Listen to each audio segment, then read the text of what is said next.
2 years since I seen home. 2 years.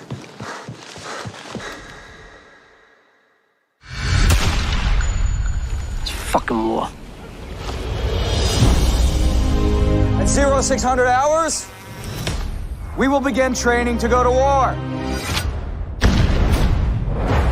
This is not dog company. This is easy company. The first and finest company in this regiment. Each trooper will learn this operation by heart and know his mission to the detail. We're ready. You're up, my friend. All you have to do is remember what you were taught.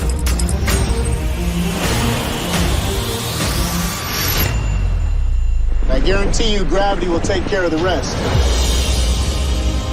We are on the eve of the largest action in the history of warfare. It's Normandy. We all do our jobs. Everything will be fine. Scared. We're all scared. What made you decide to join the paratroopers? Fire! I wanted to fight with the best, sir. Tonight, we're gonna have to cross the river. These crowds are gonna catch some hell. We're gonna have to find another way into Germany. Easy, you'll head up the mountain through the Ober Salzburg. Take the Eagle's Nest. Man, it's been a long war. It's been a tough war. We fought bravely, proudly for your country. We're a special group. We found in one another a bond that exists only in combat.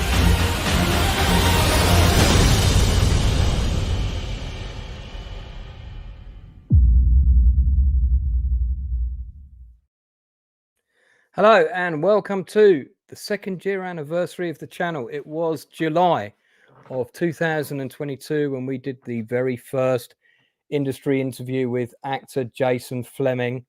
And what a fantastic interview that was. And just tomorrow, I'll be doing industry interview 68. That's 68 in that time, as well as all the live streams, reviews and news and stuff that we've done then. So it's kind of a special week. It's also the week of my birthday. So thanks very much, everyone, for tuning in. If you want to support the channel and help it grow, don't just watch. Please do a little post on your own social media if you can. Share the link anywhere you can. We've got some fantastic guests coming in tonight, one of whom tried to dress up as a chicken, but I just had to scold him for that. We'll get into that shortly. But anyway, first of all, we have the fantastic Critical Drinkers back with us. Hello. I wasn't even me that tried to dress up as a chicken, so I'm kind of disappointed, you know? Yeah. I'm wearing a plain old shirt. I feel that's raised the bar for you for when you come on next time. Exactly, yeah. But it's great to be here as always, man. It's great to, see this final episode in and wrap our coverage of Band of Brothers up. I wish I could be here every week, but sometimes duty calls. But I did want to say as well, happy birthday to you, good sir. I hope you had yourself a nice day on Thursday. I was hoping to get up to Scotland for it, actually, so you and I could see it out properly. But we'll do that in September, probably. Yeah. So keep that bar tab open for me at the steak place. We also have History Bro in the house. Hello. Great to see you, mate. I know you're eagerly awaiting the release of Gladiator 2. Of course, you're going to be discussing Spartacus with us soon. Yeah. I put on a tie for this like it's cup final day. Even though it's baking, I thought, push the bar out. After our loss last week. We also have Captain America in the house. It wasn't a chicken, it was an eagle. Well, I know that, but come on, man. It's a serious stream. It's we've got relatives of veterans coming on tonight. We can't be having no chicken mask on the channel. Come on now. I know it's an eagle, but I prefer the Captain America hat is fine.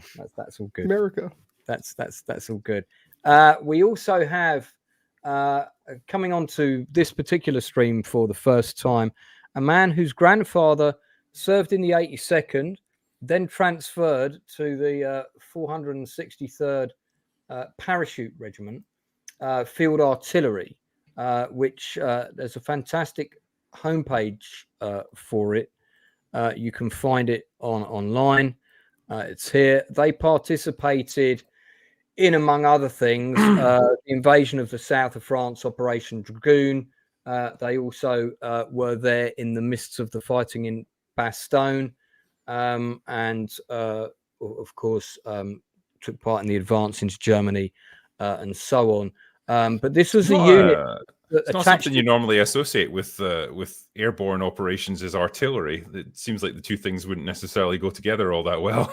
No, well, the First Airborne Division in Arnhem had a field artillery battalion, and they were brought in by glider. And that's badass. Specific pieces of artillery that could be assembled and disassembled and put onto gliders. That's what they were. They weren't chucked out of the doorways of C-47s. That's not how they were delivered. But so this particular unit, and I'm not an expert on this unit, but my understanding is it attached to different units of airborne at different times. So it was with the 17th Airborne Division in the south of France. It was with the 101st in Bastogne. It was with a different unit in Sicily. I think the 82nd in Sicily. So it attached to different divisions for different operations. Anyway, Jacob Ironside's grandfather. Here he is, sir. Welcome to the channel. Yeah, thanks for having me. Good to be here. And happy birthday again, too. Well, thank you very much. We'll table my birthday discussions for another time, but I'm very grateful. A whole load of people hopped on the birthday stream, so it was good fun. So we're going to do things a little bit differently this week, because normally what we do is we break down the episode and then get into the different aspects of it, and we are still going to do that. But the plan this week was after we'd done all of that, we were going to get into the more the long-term impact of this show, which I think is it's difficult to measure it, but it's big, it's huge, it's vast. It had a massive impact on the way the military were depicted in television and films. It had a massive impact on the way actors were trained in order to portray soldiers in television, drama and films, and that's largely down to Captain Dale Dye, who of course we've had on the channel. But it had I think longer term implications between them. Saving Private Ryan and Band of Brothers, and History Bro will know this, completely rejuvenated a huge square kilometer area of the Normandy coastline. You had a huge increase in interest in the topic. Therefore, the attendance at museums went up. There were lots more museums. There were lots more memorials. You can't turn a corner in Normandy and go down a little lane without there being a little plaque saying, you know, soldiers of the 101st fought here, or the British 6th Airborne fought here. All of that stuff, it just really re-injected interest in the early 2000s into the whole period. And as a result, we got a lot more films from this period. Some of them really good, like The Thin Red Line. Some of them not so good, like Wind Talkers. But, yeah, so I was thinking about that one actually. Yeah. So it's really, I really want to. So we're going to kind of cover this topic first, because we've only got Drinker for an hour, because then he has to attend a Mauler meeting. But yeah, so I think that's what I really want to get into, just sort of the long-term impact of the show, what we think of it now, and how it stood the test of time, those kinds of things. In terms of cultural impact, let's deal with that first. Drinker, offer your thoughts. Yeah, so I think you were exactly right when you said that it rejuvenated interest in that whole period, the World War II movie. This and Saving Private Ryan showed that war movies didn't have to be like stodgy affairs, like with very stilted action sequences and stuff that were very unbelievable. That they ushered in this era of the very gritty, violent, gory, realistic World War II movie. And I think there was definitely a push throughout the late 90s, early 2000s for more movies like that, because they were showing a new facet of the war. It's not like it had never been done before, or that movies had shied away from the more horrific nature of war, but this was the first time that we had the sort of filmmaking technology and the sensibilities and the will to do stuff like this. And so, yeah, for sure, these shows like Band of Brothers had a massive impact on that. And from a production point of view, from the special effects down to the casting, to the scale of everything that was shown on screen, it showed what could be done within the world of television. Like, this show was very much part of that golden age of TV, where you had things like, The Sopranos and The Wire and shows like this, showing that you could do big budget productions on TV. It didn't have to be seen as a step down from theatrical movies. So for all of those reasons, it was a hugely influential show, and it was part of a hugely influential movement that changed the face of what TV could be. And so it was, a fantastically important show, I think. Yeah, and I would argue still is. And it's well, it doesn't date by its very nature. Obviously, it's set during a period, so it's not like we can look back on this and think, "Oh God, that's not aged well." It's timeless essentially. And so they did great work with that. Casting as well is superb throughout this. Even like David Schwimmer, I never would have picked him for a World War II drama where he's actually playing a serious character, but he pulled it off. Yeah, I mean, and he was coming off the back of one of the successful, television shows of all time, Friends, and one of the most highly paid television actors of all time. Yeah, and $1 million an episode, I think, by the end of that. Yeah, and I think if you want to escape the dreaded typecasting as an actor, then this is a pretty good way to do it, because it's not like his character is a heroic character or anything like that, but he's definitely not a goofy comedy character that you're meant to laugh at either. He's a serious guy. And, even right at the end of this show, a lot of the real life actors discuss, like, well, this guy was really hard on us during training, but probably he did give us a better chance of survival because he prepared us in ways that we never would have had otherwise. He was still an asshole, obviously, but, he served a useful purpose as well. So, I don't know, an interesting conflicted character, but I think Schwimmer played him really well. History Bro, your thoughts on the impact of the show? Just quickly on Schwimmer, while we're talking about it, I'd never seen him in anything other than Friends, and I loved Friends back in the 90s when I was a teenager. I've seen him in a couple of other serious roles since, and he's actually a great actor. I really do think he's a superb actor. But anyway, generally talking about Band of Brothers, there's a couple of, as you say, it's sort of evergreen, and it's a gold standard for TV. I don't want to get lost in superlatives, but it's one of the best things I've ever seen on the small screen, sort of fairly easily.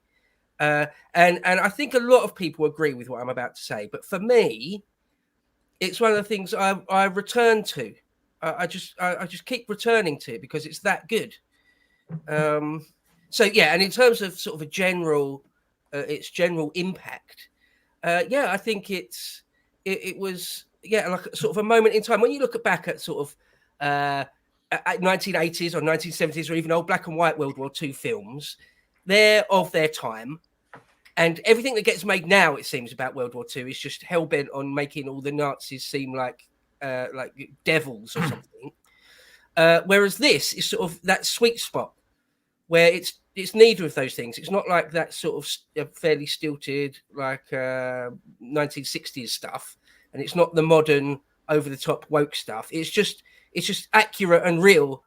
It's just superb. And obviously, as we've said all the way through this whole series, talking about it, the attention to detail is unsurpassed. I mean, it's amazing. It's absolutely amazing. And having read the Ambrose book and a couple of other books about it, it just does a great job. And I suppose one of the things to mention that's interesting from a strictly historical point of view is the massive amount of power that a movie or a TV series can have. A whole generation can be woke up to something because a great movie got made about it, or a great TV show got made about it. It's not like nobody knew about the 101st, the Screaming Eagles. No, it's not like nobody knew about D-Day and stuff. But after Saving Private Ryan and this, I mean, I don't think I'd seen Damian Lewis in anything before. I'm not sure if I had. I mean, I was only like I was only about 20 when it came out, 21 or something when it came out. But nonetheless, no, it's great. Sorry, go ahead. I was just going to say as well, the timing of this show is really interesting because the first episode came out on September 9th, 2001. Yeah, right before 9/11. And and I just wonder, like, did that kind of play into the popularity of this thing? Because I think in times of real like trauma and hardship and fear, people gravitate towards comfort and stories of classical heroism and stuff. And this, it doesn't get much more classically heroic, I suppose, than something like Band of Brothers.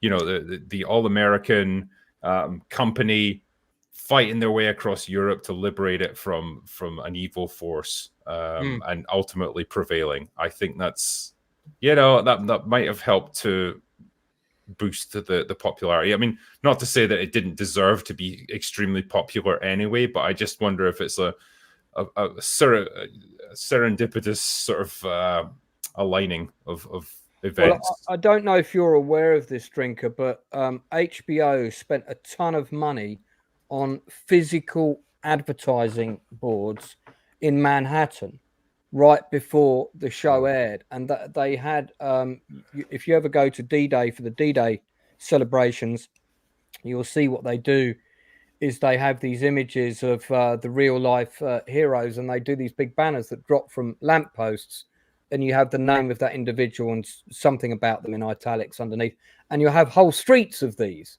and there'll be like 10 characters in a row. They did exactly the same thing just outside of Wall Street, because they wanted to get that groundswell of people talking about this show before it aired. So the weird thing is, where they did their biggest publicity campaign was literally yards away from ground zero of 9/11.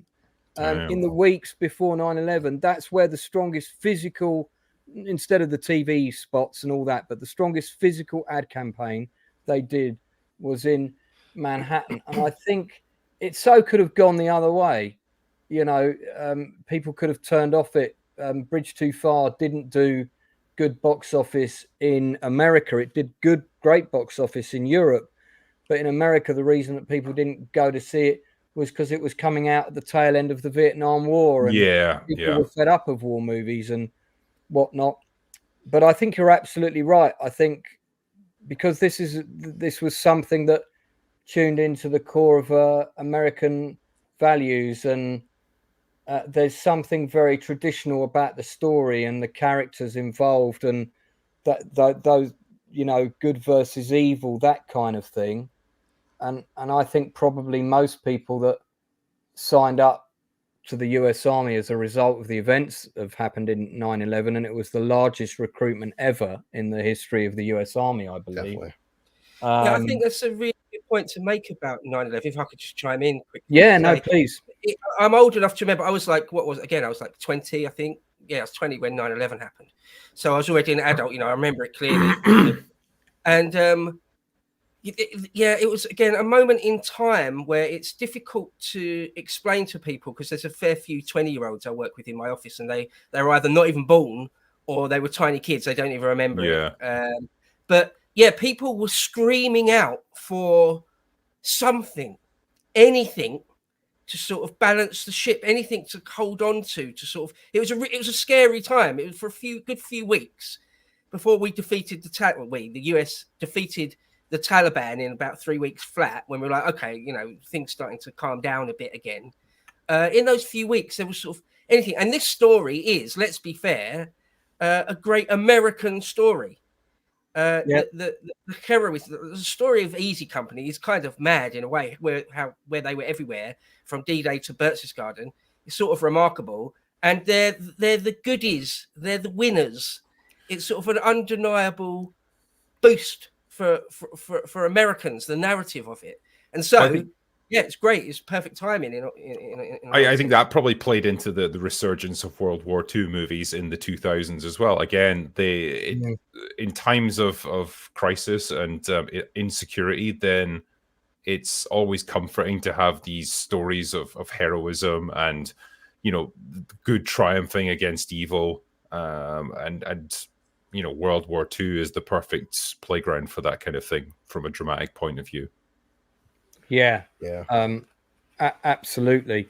In terms of, let's talk about some other aspects of it. I just want to bring Jacob Ironside in, who's sitting quietly. In terms of one of the other things that Drinker mentioned as well is, in terms of realism, Saving Private Ryan kind of opened the doorway of, okay, let's show the violence, warts and all. This is not The Longest Day, D-Day. This is, you know, arms and legs being blown off left and right, people dying horribly. War is violent. We'd had War is Violent to some degree before, but it had been very much in the kind of Sam Peckinpah, Cross of Iron style. There's still something of a Western vibe and slightly out of reality of even that film.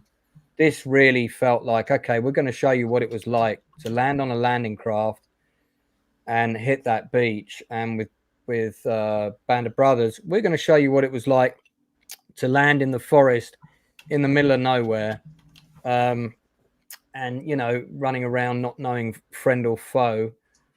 I mean, Jacob, I know you weren't fortunate enough to get to speak to your grandfather because he passed away when you were very young, but as a family relative of a veteran of the 101st Airborne, do you feel that the show did the topic justice? Yeah, I really do. I remember watching it and seeing these things in tears, knowing my grandpa was in the middle of that. And the realism just really sucked you in the gut, like, wow, how did he survive that? I think they did a really excellent job of portraying it. And I know you said he wasn't, even your dad said he wasn't one for kind of sitting down and telling stories about what he experienced right. In any great detail. Even my father, who saw an awful lot in World War II, when I prodded and poked him for various stories of different aspects, there were some things he was quite happy to talk about, like the smuggling of British airmen and stuff. But he had an older brother who committed suicide, and just after the war finished. And I found out later that was because Dad's older brother was captured and tortured by the SS. And even though he wasn't killed, he never mentally recovered from that. So that stayed with him for a really long time. And Dad didn't tell me that story until probably I was, I don't know, it must have been well into my late 20s, maybe even 31 or 32. And it just sort of came out one day at the dinner table with my parents. And then it was almost like that apologetic nature of, oh, I shouldn't really have talked about that. That was a forbidden topic. And it was like, oh, it's okay. But yeah, you know, when he hit me with that, I was, we knew he'd killed himself, but we never knew why. And then when my dad came out with that, I was like, oh, okay, yeah, that's why you didn't talk about it then. You know, my grandfather was in World War One. I didn't even know that my grandfather had served in the Battle of the Somme in World War One until after he died, when we were going through all of his stuff. And I saw all that he had loads of photographs of him and his platoon taken actually in the trenches by an official photography unit. And they're really good quality pictures. God knows where they are now. They don't like to talk about these things, you know, it affects them deeply. Yeah. I think there's a scene, I mean, we will go through the story top to tail, but there's a really powerful scene in this episode, and I don't know whether you've got a still of the scene in question. Which one? Blue. In fact, this is the scene, but it's the scene where he has the conversation with Shifty. And it's one of the most powerful and poignant moments in the series. And it says so much with so little, just like some of the powerful lines in the last episode of The Acolyte, as Drinker has discussed the other day. Just as a reference, by the way, this this entire series cost 120 million. Yeah, so you could have made this and still had $60 million left over for the cost of The Acolyte. And that was 120 million in 2001. Yeah, it's 20 years ago. So it would be a bit more now. So yeah, but like 180 million in 2001 as well. You got to look at it that way too. That's true. Yeah. So, I know what I'd rather watch. Indeed. I know that a lot of people still have and will treasure box sets and Blu-rays of this show for decades to come. Yeah. I don't think they'll be saying that about a lot of recent other IP content. Let's leave that there. The line I'm talking about is Shifty says, who's played by Peter Youngblood Hills, who's a British actor, great actor. Shame he hasn't been in more. And he says, when I get home, I don't rightly know how I'm going to explain all this. I don't know if you have you got the actual whole thing, because I'd love to show that line. We can play the video of it. And Damien Lewis says there's nothing to explain, and to me that sums up their whole experience, and it's such a great moment. Put it back a tiny bit, but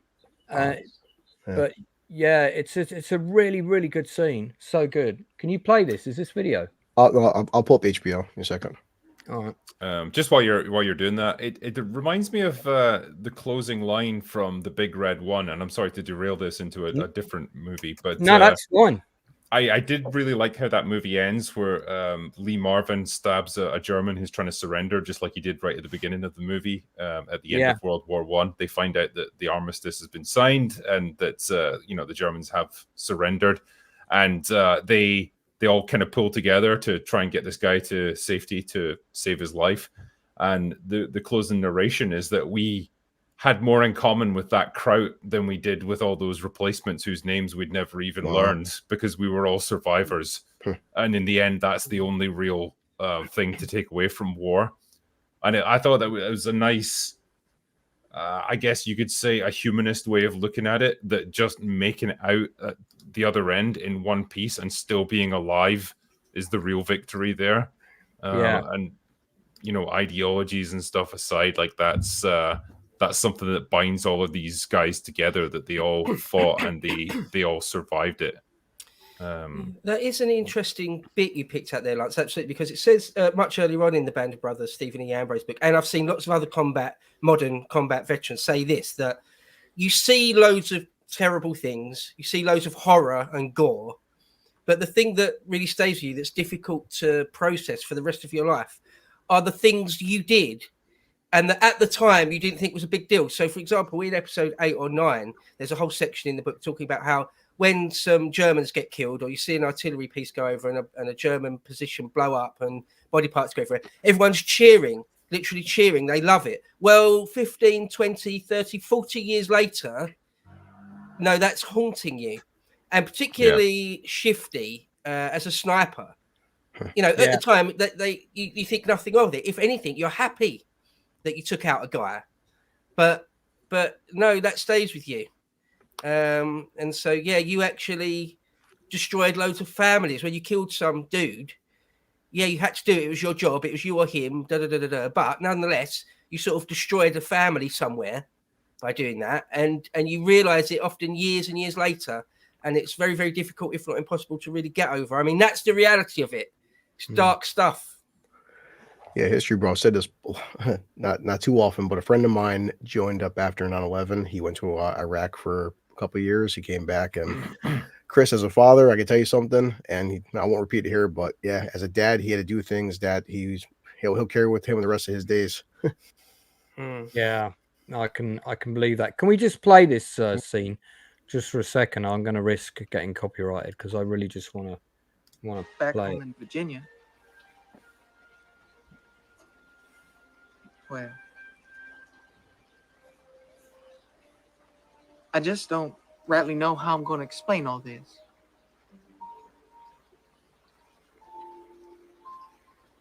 You see, I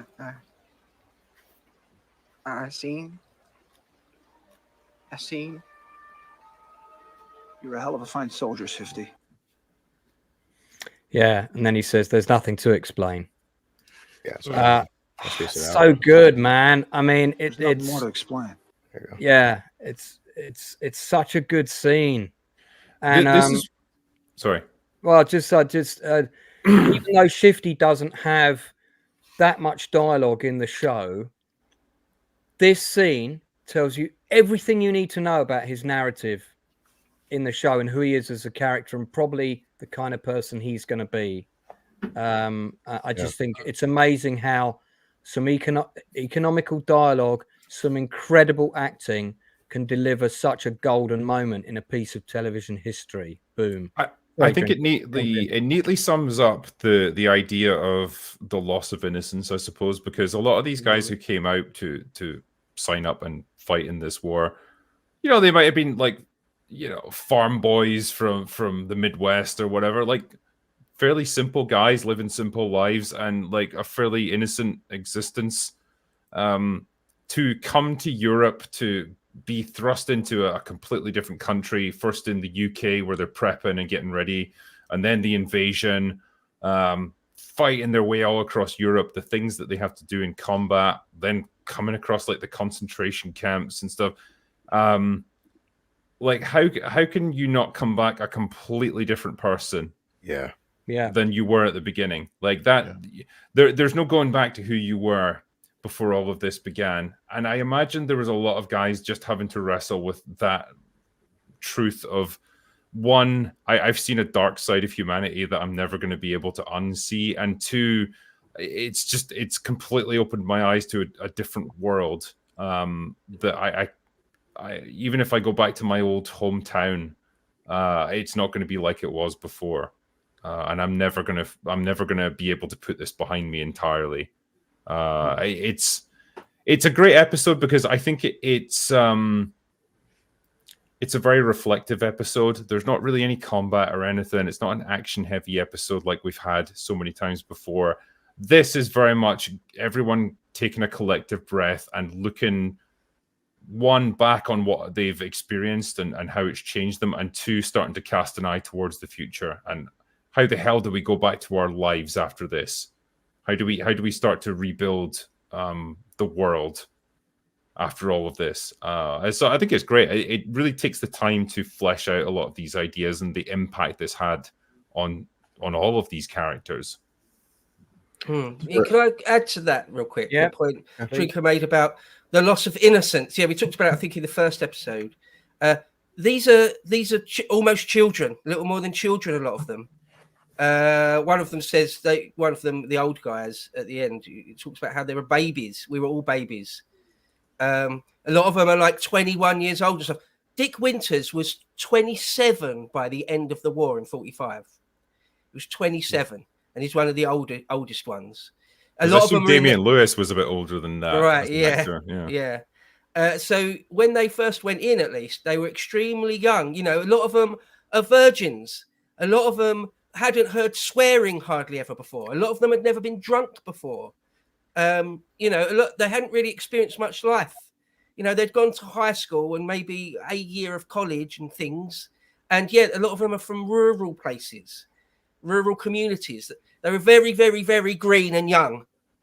And then you go through this unbelievably savage experience of liberating Europe in World War II. Unbelievable. And not only the things you do, the unbelievably brutal and violent things you do, but you see your buddies blown to bits, or you even yourself, the trauma of yourself getting wounded and things. It's a baptism of fire and then some. Their souls were touched by fire. And that bit you picked out with Shifty, he hasn't got the words. Yeah, exactly. He's not even close to having any words. How can he explain it? It's touching. He knows. Like he understands, like psychologically, that everything's changed. But like you say, he doesn't have the vocabulary to express himself properly, and there's something kind of endearing about that. I like the point that you made there actually, because there was a really interesting post I saw on Twitter not that long ago, and it was like stills from a bunch of war movies, both past and present, like Fury, even Saving Private Ryan, actually, with Tom Hanks and stuff, saying like one of the biggest myths of Hollywood is that World War II was fought by middle-aged men. It's like, no, it wasn't. It was guys like who are like 18, 19, 20, like just like you say, kids who hadn't even got drunk before. They hadn't even had their they hadn't even lost their virginity yet. Like guys with their whole lives ahead of them who were just starting out, and then they're thrown into this, and a lot of them never came back. A lot of them never got to experience any of that stuff at all. It's remarkable. Just sorry, one last thing to say on that it's still the case. If you look at guardsmen in the guards regiments today, they look like you're like a 14-year-old, mate. They're obviously 19 or 20 or something, but they look, to me anyway, because I'm old now, they look like a little kid still.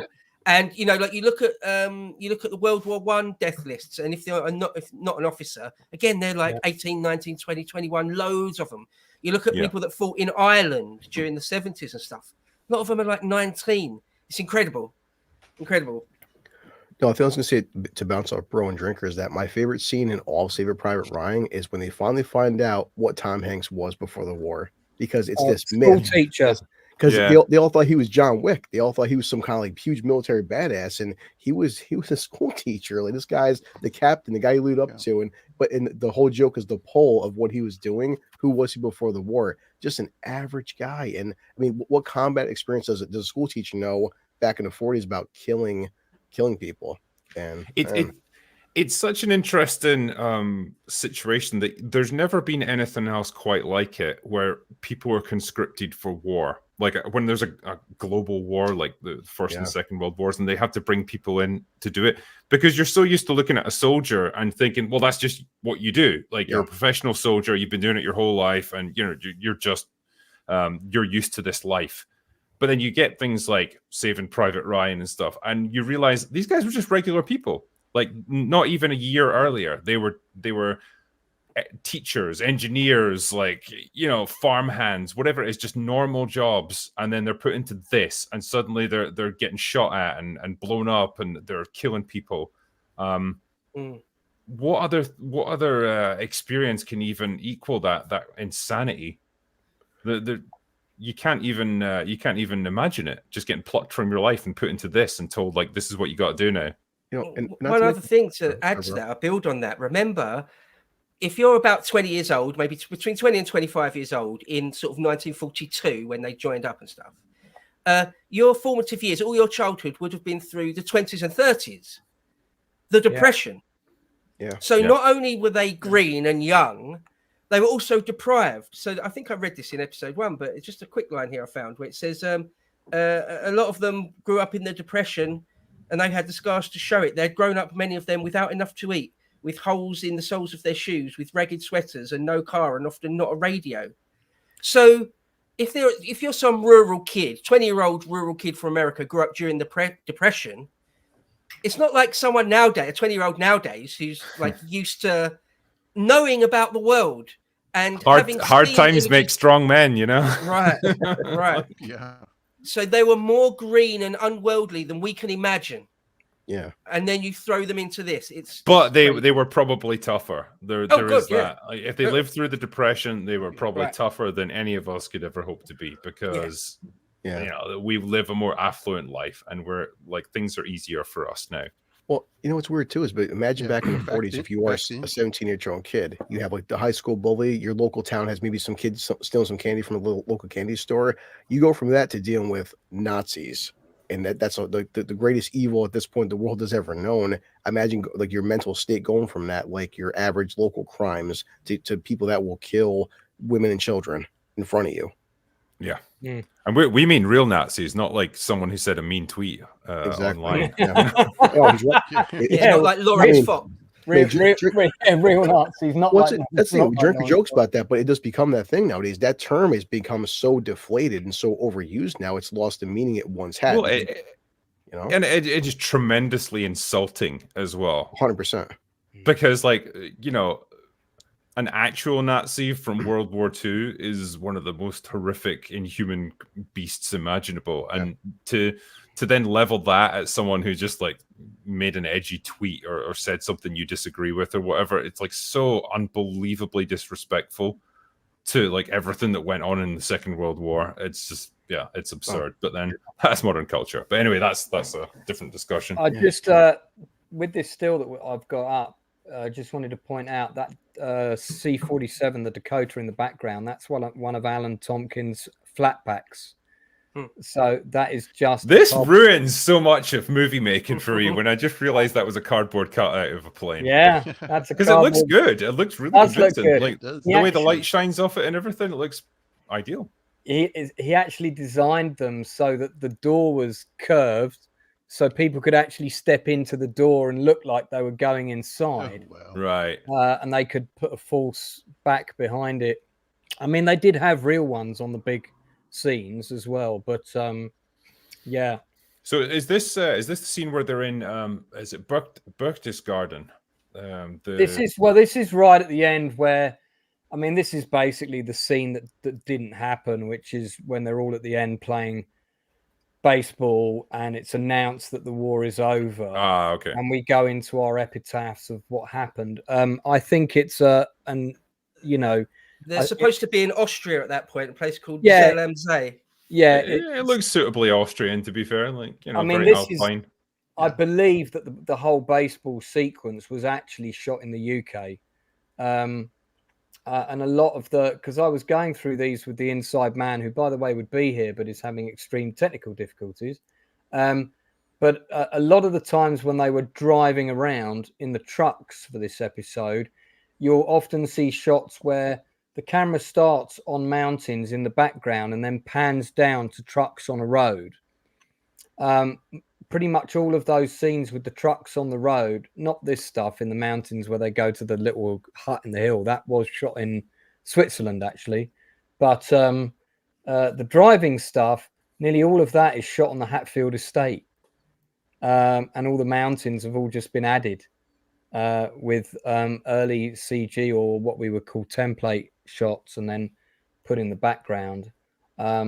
The main stuff that they shot in the mountains was when they go and find that German. And then there's also some stuff that they shot in Switzerland when they get to Hitler's hometown and they're driving into that. But none of that stuff is shot in Germany. It's all shot in Switzerland. So, yeah, it's kind of... what a cool shot of Bull there with the sun behind him. I do think that this Pretty scene awesome. at the end, when we find out, you know, it kind of comes to the end and it's telling you about them, and we'll go through the story later, but it is very powerful. It's one of the most powerful endings of a TV show I've ever seen. You know, isn't it interesting as well? Like the whole name Band of Brothers, like it actually, when you see the context of it in this episode, it comes from a German officer addressing his men at the end of the war. Yeah, which kind of intriguing, actually.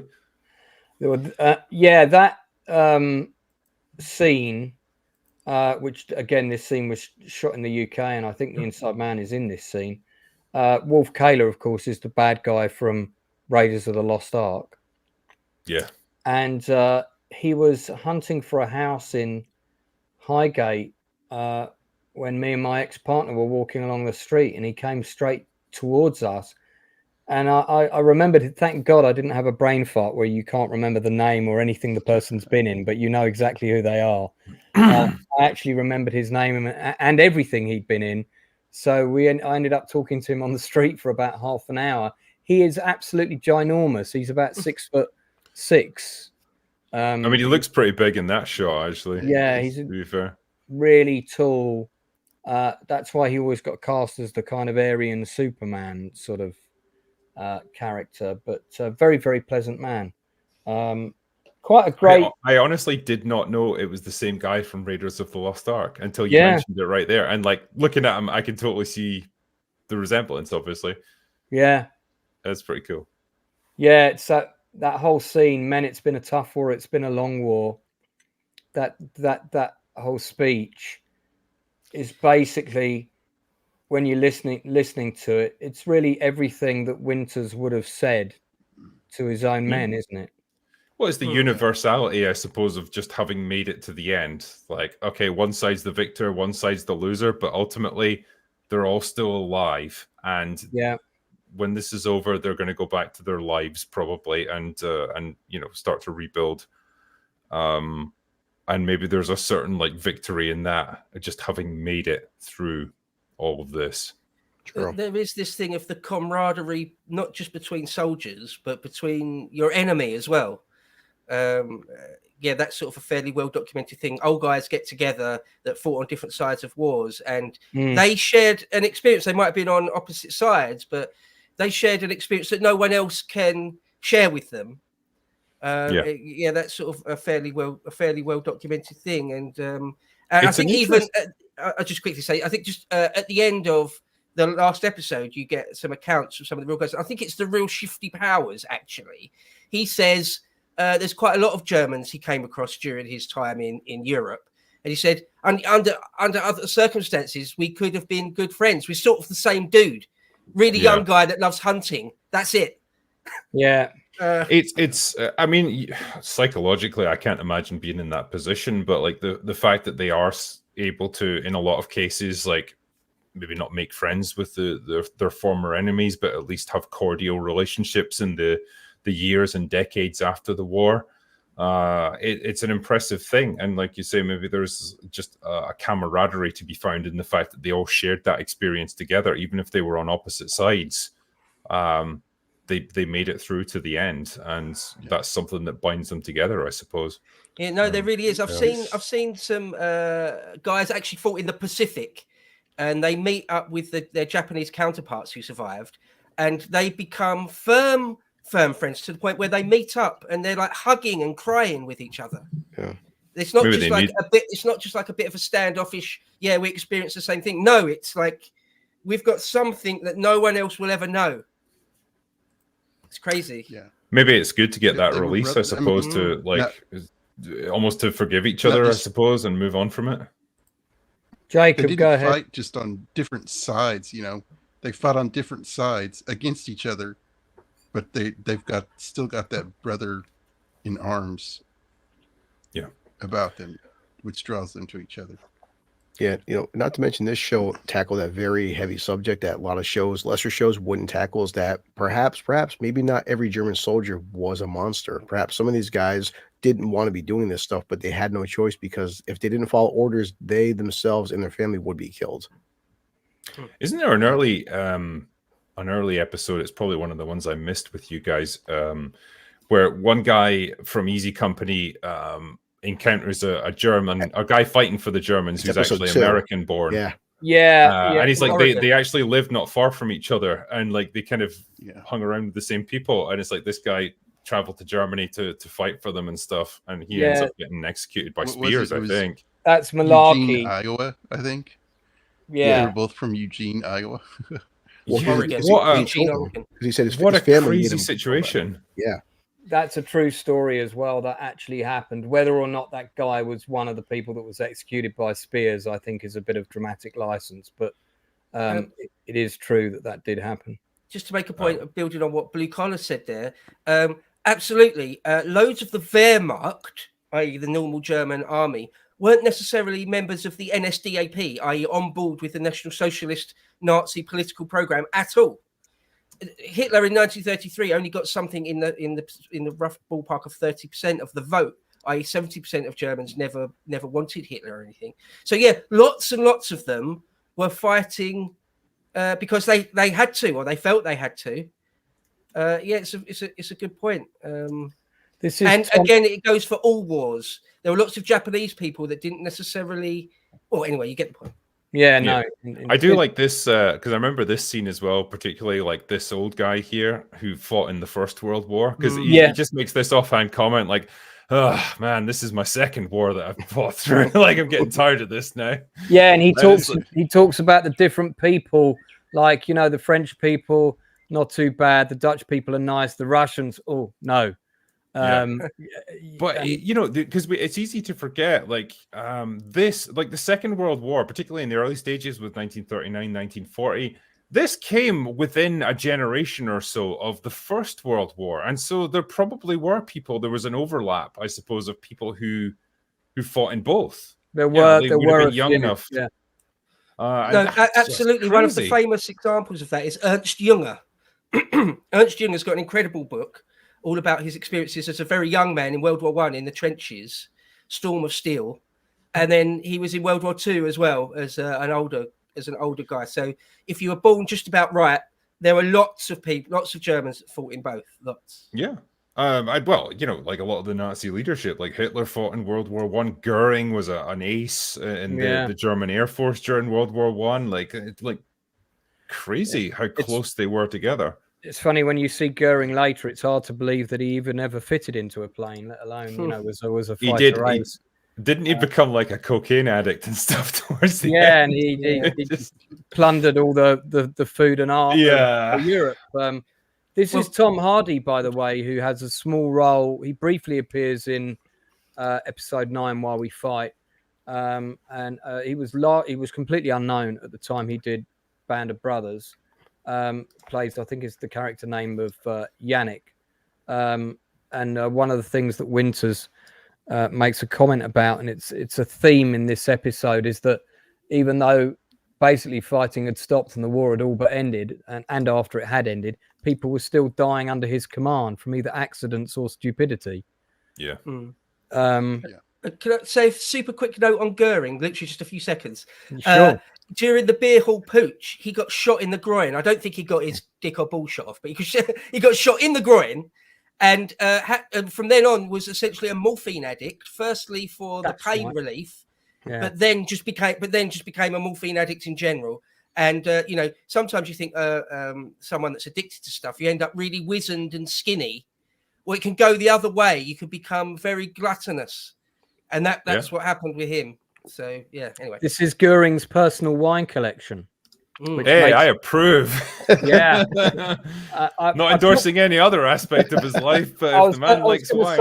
I probably wouldn't take that still and put it on your social media and put drinker approves. You might maybe take down the Imperial Eagles and stuff. Yeah. But it's the best part of the whole series. I mean, that this whole thing of, in case anybody thinks they blew this out of proportion, that when they got to Berchtesgaden and they personally did go to Goering's house, and it literally had a wine cellar this size full of the best wines all around Europe. I mean, I would be treating myself to a little victory champagne right there. I think seems like the thing to do. It's like, what happened to Drinker? He stayed back for some reason. Yeah, like he was never seen again. He re-enlisted. Yeah, Drinker liberates Goering's house and is dead of alcohol poisoning within 12 hours. I'm going to be an occupying force in this house. That's as far as I'm going. Hey Lance, I pulled up one scene on YouTube. It's only 5 seconds, but like, love or hate the movie Troy. This is my favorite scene in the entire film, and I'm reading the comment section, but right here it said, "I don't just to there." You're my enemy tonight, but even enemies can show respect. That's how I took it, man. Peter O'Toole, God rest his soul. I said, don't like the movie, but that scene, it says a lot about warfare. Peter O'Toole acted the shit out of that role. I'll give him his dues there.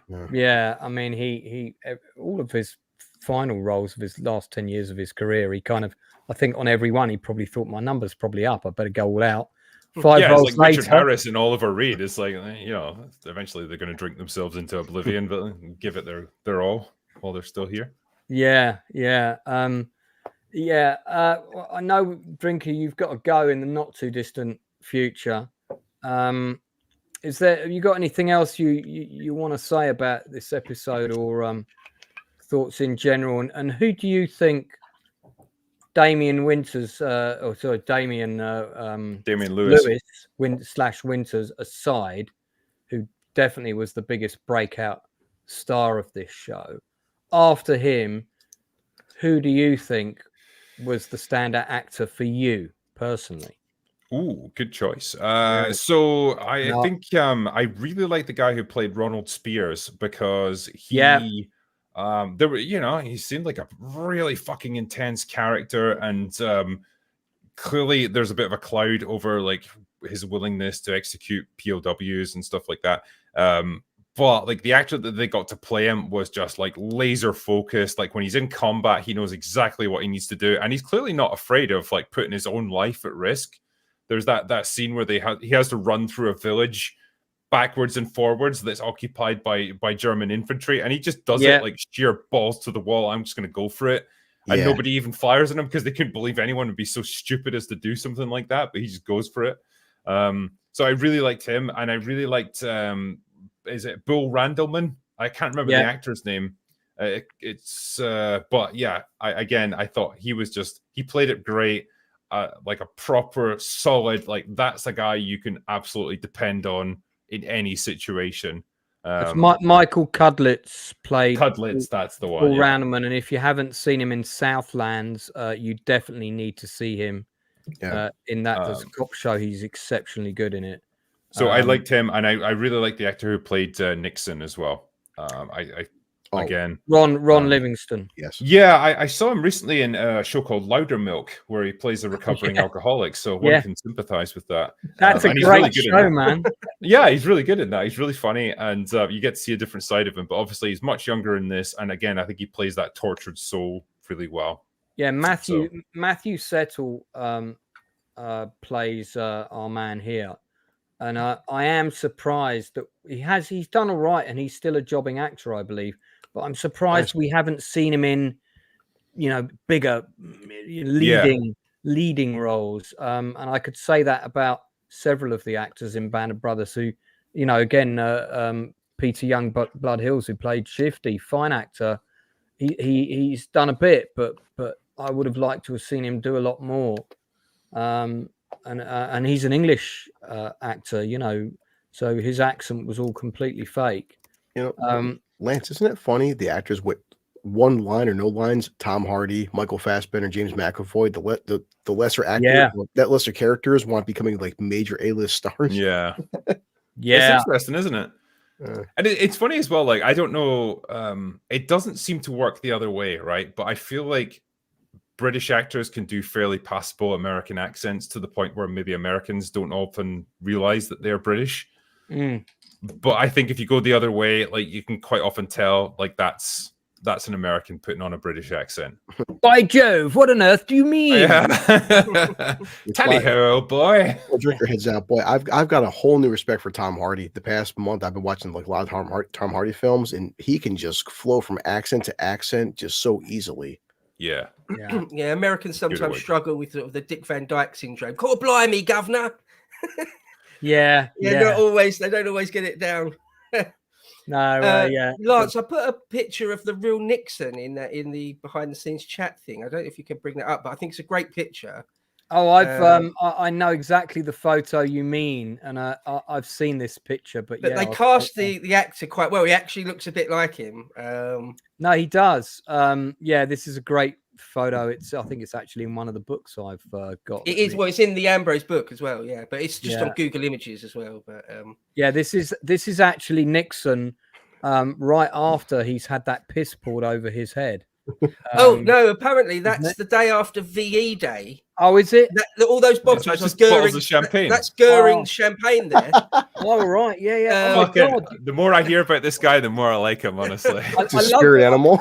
I love the way that he's getting up and he's reaching for another one that hasn't yet been uncorked. The hell's that like? Start your day with a bottle of vintage champagne. Like, that's classy, son of a bitch. God, I mean, a bottle of that would be worth a fortune now. Do you think it would still have its fizz? It does, apparently. It retains it. You never know, apparently. They've brought up some champagne from the Titanic, if you can believe that. I heard that. And, I've heard that, yeah. And it's still... But you know why? Fizz, you know why it survived? It doesn't. Sorry, go ahead. Yeah, you know why it survived? Because all the other bottles of wine, the pressure forced the corks into the bottle and like crushed them. But the champagne, because it's under pressure, because it's carbonated, it wouldn't force the cork in, and so it retained its integrity. And that's why you can still drink it, apparently. Is there a video of somebody opening and drinking one of these on Give me time, I'll find it. I don't know if there's a Apparently- video, but I know they definitely did. It does. It apparently tastes like shit because Yeah. it's like really sweet and stuff. Like, Yeah. it's Right. rotten, but yeah. Right.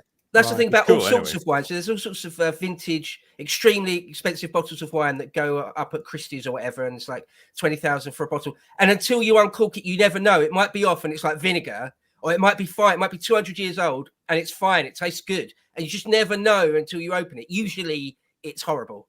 Yeah. But not always. Right. But not always. It's hit and miss.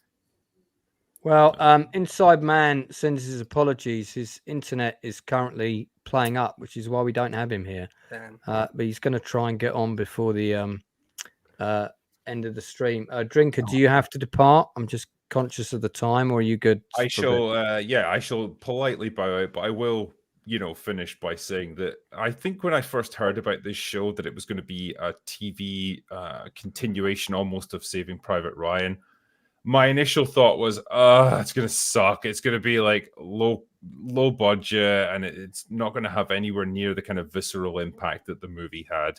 And how wrong I was. Young me was an idiot back then, but I didn't appreciate like how far TV was going to come in such a short time. And I think this show blew me away at the time, and rewatching it when we did these streams, I was just again struck by how damn good it was, how well acted it was, how good it looks, how well paced it was for the most part. It's a landmark show that I think has stood the test of time, and I think it's going to continue to do so in the decades ahead. It's been fantastic to relive it, talking about it here with you guys, because I hadn't seen it really in almost 20 years since it came out, and so to be able to revisit it here, it's been awesome. It's been a great experience, and yeah, thank you, Lance, for giving me this opportunity to do it and giving me an excuse to do it. Before you go, I'm going to mention that on the 15th of September, subject to me not being in Holland, I'm doing a Battle of Britain Chew the Fat, which is also on a Sunday at the same time. And cool. I've already invited History Bro onto it. This guy called Blibbity Blop, who's a Battle of Britain expert. I'm going to be putting him and History Bro up as a little quiz to see who's best. But he recommended that I got a copy of this book, which arrived from Amazon the other day. As you can see, it's secondhand. It's not widely available. And this is a day-by-day account. He said, you've got to read this, of the Battle of Britain. And every day it lists every single person and every craft that was shot down, serial numbers and everything. Damn. And where they were shot down, if the crews survived, how many of them. And one of the really interesting things is that, as Bo will tell you, the height of Battle of Britain was September the 15th, which is why we're doing that stream on the anniversary of the height of the Battle of Britain. So this lists the casualties for the 14th, right? So that first section there is the British, the losses to fighter command. And then the section after it, which goes over the page, that's the Germans, right? And that's the losses to the Germans on the 14th. If you go to the 15th, which is considered to be the height of the Battle of Britain, and I'll skip over a couple of pages.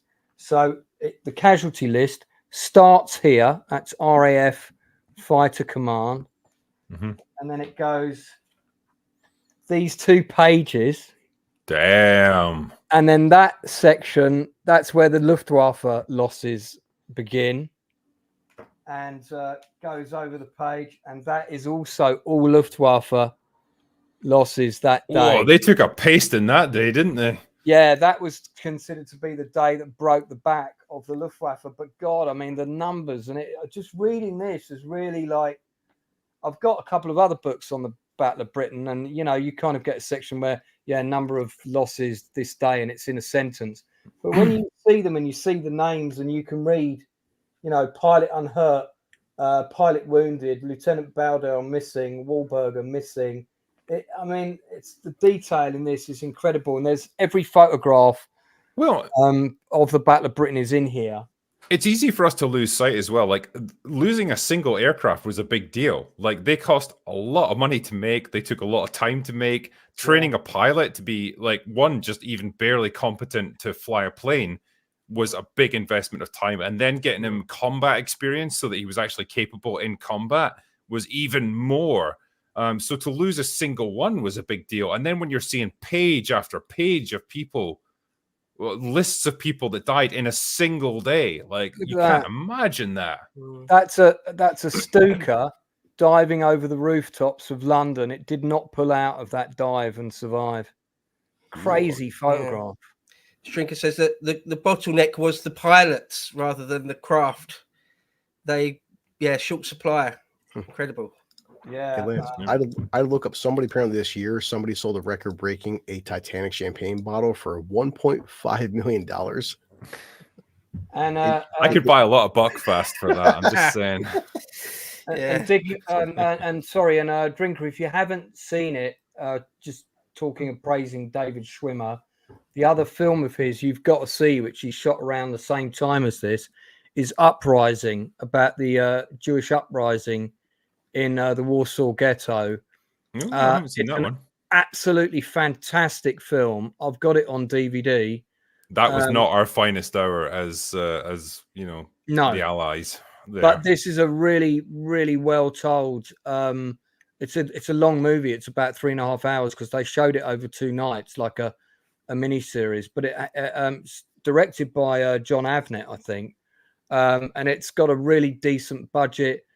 Amazing action sequences, fantastic cast. You got Carrie Yules there. David Schwimmer's really, really good in this. So, and it's another World War II that you should definitely check out. Hank Azaria, John Voight. Is that John Voight, yeah. Yes, and like when they send the SS in to clear out the Jews. Luke Mabley, I directed in a play some time back. Who's in it? I think the only saving grace I think they had then. Because this was like 1945 when the uprising happened, wasn't it? No, the second Polish uprising actually happened in 44. Right around the same time as Market Garden. And so the Jewish uprising happened in 43. There's 2 really good films about the Warsaw uprising as well. Because I know in 44, like they were actually like treated relatively well. Because I think by that point in the war, the Germans had twigged like, yeah, one way or another, we're gonna fucking lose here. So we don't want to be indicted for war crimes here. So we better treat them a bit better. It was one extreme or the other. There was a lot of people still trying to kill them in mass numbers and then cover up everything they'd done. Yeah. So well, I think this was going on like with the Russian army, like on the doorstep of Warsaw by that point. But like the Russians, for whatever reason, decided not to move in and help them, which was a really shitty move on their part. But some people say Stalin ordered that. I was going to say blame the Soviets. It's too far away for the Western Allies to have got involved one way or another. Yeah. Well, I think we airdropped in weapons and supplies for them. But for some reason, like the ammunition that we dropped in was completely the wrong size for their weapons, and so they couldn't use any of it. So they weren't too impressed by that. Yeah, it's the Warsaw Ghetto uprising happened in 43. So this film is about 43. There's another movie called Warsaw 44. And there's another movie called Stones for the Ramparts, which is also sometimes called The Battle for Warsaw. I sent you that, I sent you that video with all the films in the cases.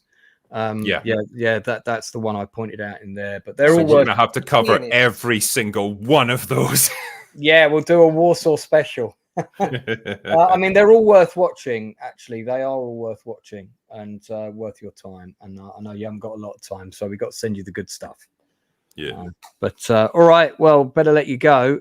Just in time for you to say goodbye to Jacob, who's sorted out his technicals, I think. Oh, I'm sorry, Inside Man. Wish we could have hung for a bit longer. Well, Inside Man hasn't made it back. Hasn't made it yet. He's still trying to connect. I don't know what's wrong. But cheers for your time, though, Drinker. We always appreciate it. No, absolute pleasure. And if I can join you for the Battle of Britain stream, then I will be there. That'd be great. And if not that, do come on for Spartacus if you fancy it. It's a fantastic show. If you haven't seen it, you should. Yeah, I have. Yeah, it was one of the few ones that I can say yes, I have seen it, and it was good. Great writing. Acolyte, take note. All right. Yeah. It's a shame what happened to the lead actor. Actually, it was quite tragic. But oh god, yeah, awful. But it's a Sorry really about the dropout there. no, that's Had okay. bad weather going on. Well, we're just about to lose Drinker. Jacob, was there anything else you wanted to say about your grandfather quickly while we still have him? No, not really. Internet. A few anecdotes, a couple anecdotes that he said. He was behind enemy lines on D-Day by himself for a couple days. He took out a Panzer tank. So that's Jesus. That's all I got. The Panzer tank he took out in Bastogne, right? I think you said it was Bastogne. Right. Yeah. So that'd be interesting. Shame we haven't got more detail, but we have been trying to find out if we can get some information on him. But yeah, you never know. We might do a comeback on that. All right. Thanks a lot, Drinker. Give them all our best. And will do. And Jacob, I'm sure you don't need me to say this, but you should be immensely proud of what your grandfather did, the service that he gave, and what he was able to make it through.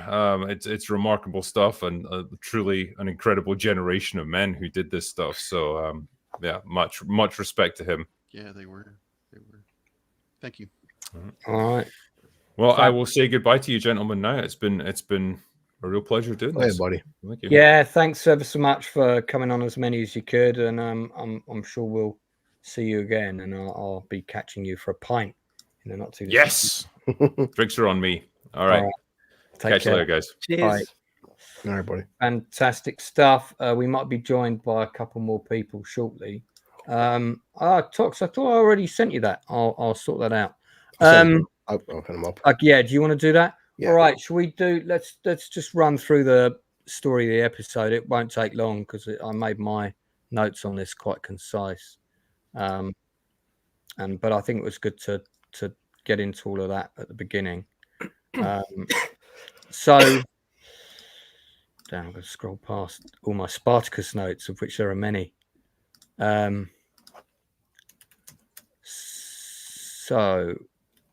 we go. Right, so this episode is written by Eric Henderson and Eric Bork. Do you want to bring up your slides? It's all set. Okay, thank you. I just need to, sorry, I've got so many windows open here. That's right. Need to close a few. Let me get rid of that. I always tell you and Bro and Inside Man every episode. This one was the hardest to make stills, like to only make these many stills, because I wanted to make 1,000 stills, Lance, and it's hard to break them up because don't want HBO blocking your stream. Yeah, no, indeed. I think so far we haven't had any problems with this, and I've been showing the trailer at the beginning, and that they haven't been copywriting that either. So it's maybe they're liking what we're seeing. Well, it's one thing I've been telling people. How great it is. Yeah, people always want to play YouTube. YouTube doesn't own the rights to this product. They're a hosting platform. So right now, it's like HBO owns this stuff. So HBO has no problem with you. Yeah, I can believe you, Blue Collar. It's a very cinematic episode, perhaps the most cinematic one, right? Yeah. Can you put the stills up now, mate? If you would. Sorry, I'll send a link to Toxic. One of the things that they do in this episode is there's that sense of changing countries, of going to Austria, and there are a lot of visual effects in it, more than I realized. And I mean, I'm hopeful that we might still get the Inside Man on to talk to us about some of them. But we've also got an ex-serving paratrooper, not from World War II because he's not that old. But Toxic's with us, who you served with the 101st, right? 82nd, baby, all American, all the way. 86. Okay, that's good. So we've got a relative of 101st, and we've got an ex-82nd. So that's fantastic. Very appropriate. All right, so we're gonna we'll go through the story. So so as I said, it's written by Eric Henderson and Eric Bork. It's directed by Michael Salmon. Winters narrates this episode, and we kind of open at the location as specified on screen. And Winters is going for a swim in a lake. This was actually shot in Switzerland. And Nixon arrives, and he's got a folder of pictures from their Toccoa days. And there's this, it's a really beautiful scene, this scene. It's as far removed from the war as we could be in this very idyllic setting. Clearly, these two actors actually got to go on location because it was quite a small unit that went to Switzerland, and they used a lot of extras there. The named cast that went to go was under 20. So they have a conversation. What do you think we'll do after this? Winters talks about being a career soldier, but Nixon offers him a job, and there's this really nice moment of humanity between them. Then Winters goes for his swim, and I think doesn't Nix dive in? That's at the end. Is that later? Oh, that's later. Yeah, okay. And that must be in my notes. So the narration continues. Easy Company enter Bavaria. In Birch's Garden, they're trying to get past roadblocks. Quite a comical scene where they're trying to blow up all these boulders. No idea where this was filmed, but I'm assuming, again, probably Switzerland, also with some visual effects involved. Spears wants to get going. He wants to be the first up the Eagle's Nest. And Sinks arrives, and he wants to be the first to get into Birch's Garden, which, of course, is near the Eagle's Nest. So orders Winters to outflank the French and get there first. And we'll get into the history of who did actually get to Birch's Garden and the Eagle's Nest first. It's a bit contentious, and I have looked into the history of that, but be interested to hear Bo's views on it. So they arrive in the town. There's white flags everywhere, which is this shot here. Again, I believe this was shot in Switzerland. We're in the heart of Nazi Germany.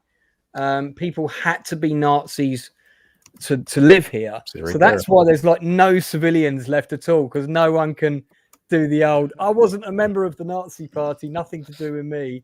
So, of course, there's no population to be seen. In fact, the only person that they come across is a member of staff staying at the hotel who tries to remove the guest book, and a second member of staff who's stealing the silverware. So this is where Hitler stayed when he came here. And Welsh promptly takes the silverware and takes it for his wife as a wedding present. Spears arrives. He's trying to get his fingers on it. In fact, Spears, it's been a narrative of Spears that he's nicking everything that's not nailed down and sending it home for the last 3 episodes. Hal Moore arrives and asks for permission to climb the mountain to get up to the Eagle's Nest. So that's where they head. They head up to the Eagle's Nest. Hi-ho Silver. The Eagle's Nest was Hitler's mountain retreat. Now, I believe this is all a set. I don't think they went to the real location. As far as I know, I don't think so. Again, that was a question for the Inside Man as to where it was filmed. Hal Moore finds the infamous personal photograph album of Hitler's. This did really happen. He really did find this album, and he really did sell it, and he made quite a lot of money for it. That next still, if you go to that next still, you can tell that that is a special effects plate. So this would be a set, and that would be a green screen behind that, and that would be a photographic plate that would be put in place. Yeah, I was curious, Lance, when this was happening. I'm like, I came to Lance and Inside Man told me, is this his actual background? I couldn't tell. It's so well It's done. well done, but it's they definitely didn't take all these cast members. It's all right there. That's all digital. That's it's not CGI. It's what would be called a plate shot. So that would be a single photograph that would then be added to the blue screen effect in post production. So it's not quite the same as CG. Yeah. It's not a digitally created image. It's an image it's a photograph they've already got and would be added in post. So this would be a set, and all the pillars, but the background, that's all green screen. Yeah. Okay. Yeah, or blue screen, depending on.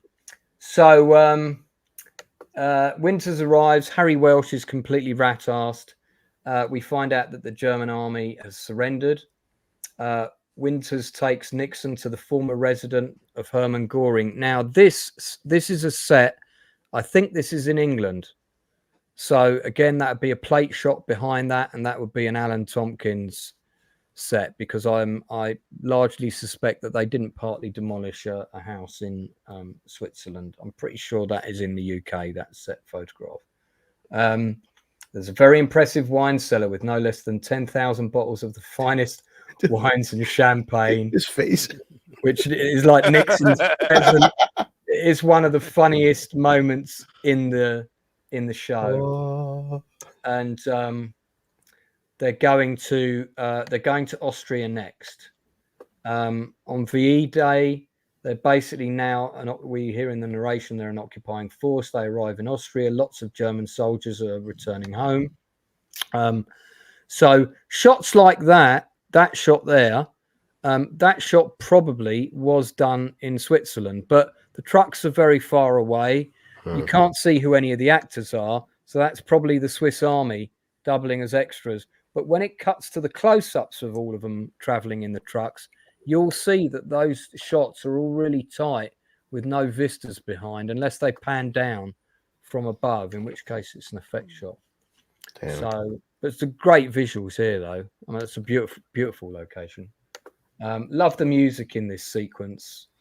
The Austrian ladies are greeting them quite enthusiastically. They set up in a hotel on the lake. This is a real hotel. It's a real location. I looked it up.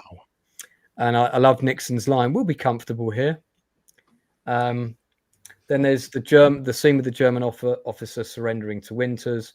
This is a great scene. It says an awful lot about Winters' respect for him and, letting him keep his sidearm. I just thought it was a really beautiful moment. Yeah. Tells us a lot about Winters. Then we cut to a newsreel scene. It's Okinawa. There's talk of the unit jumping into Japan. Some men have enough points to go home. Winters wants those who are going to stay or who have to stay to do training. So he starts setting up calisthenics and, rifle ranges and all that kind of stuff. We cut to Paconte hunting with Shifty, Malarkey, Bull and Liebgott. Shifty has a deer in his sights, but he doesn't kill it. I think that's all very symbolic. Shifty does not have enough points to go home. That's a setup for something that's coming. Spears is with the company in the town square. Now, this, to my knowledge, was shot on location in Switzerland, but you'll see when you go to the close-ups that we only see a few of the cast, not that many. So I think, again, only about 20 of the cast got to go to Switzerland. None of the extras got to go to Switzerland. So you've just got your key lead cast here. Tom Hardy, for example, did not get to film in Switzerland. So that shot there, wow, that close-up would have been a pickup that would have been done in the UK. Damn. You'll see there's no shots of Hardy with mountains behind him and all of that kind of thing. Oh, yeah. Christiansen did get to go to, he did get to go. Shifty got to go. So there's a lottery, and General Taylor's organised one man from each company to go home. Mysteriously, Shifty gets picked to go home. And then we have the 101st potentially being redeployed to the Pacific. The faces of the men say it all. We cut to Shifty and Winters, which is probably is, in terms of dialogue scenes, this is probably my favorite dialogue scene in the whole series, this scene. And we've already talked about it, so I won't dive into it again. Then the narration tells us that Shifty was in the truck going home. He was hit head on by a drunken corporal, spent the rest of the year in Austria in a hospital before he was able to go home to the States. Lucky to survive. I mean, just terrible bad luck. Then if you think about it, that they hadn't fixed the lottery and he just stayed there, he would have been better off. Sure. So Harry and Nix are talking about what they're going to do. Harry's going home. Winters and Nix are going to transfer to the Pacific, because if Winters is going, Nix doesn't really want him to go alone. I think Nix is just trying to put off, having to go home and face reality, really. Yeah.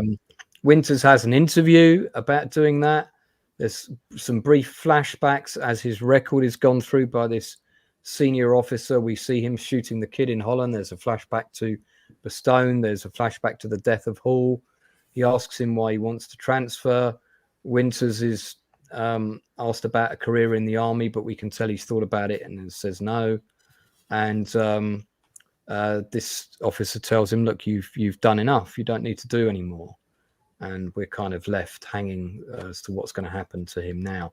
We then cut to the mountains. Webster, Joe Liebgott have been ordered to go and arrest a German officer who's hiding up in the mountains. Liebgott's there to interrogate him. There's a lot of debate from Webster about, how do we know this guy was a Nazi? How do we know what he really did or didn't do? And there was a lot of this kind of stuff that went on after the war, especially in the immediate aftermath of the war. And a lot of people probably did get shot who weren't necessarily the hardcore Nazis. And there probably were a lot of people that got away who were those people. And it was not as cut and dried as this scene kind of sums up all of that. Yeah. Ultimately, they end up shooting him when he tries to do a runner. It's a pretty grim scene. And we have the scene with the German soldier working as military police, chatting with Yannick, played by Tom Hardy, talking about his favorite countries. There's a great scene here where Webster arrives and there's all these German soldiers going home. One of them's on crutches. Yannick is due to go home. The civilian car arrives and Webster chucks out the cases and puts the German soldier in the civilian's car. I love that scene. It's like this, because at the end of the day, this guy fought for his country, and the civilians aren't even. They're annoyed that they have to give this soldier a lift. Wow, it's a really good scene. Then Yannick, as he's leaving, ostensibly to go home because he's got enough points, this barrel comes off this truck. His Jeep crashes and he's killed. And then Winters says in narration, the enemy had surrendered, but men are still dying. That really happened. It's a true event. We cut to 3 men of Easy Company in a Jeep. The veteran is Nolan Hemmings. It's night. He's with 2 replacements. They find a member of the company who's drunk. He's killed 2 Germans and a British officer for not giving him gas.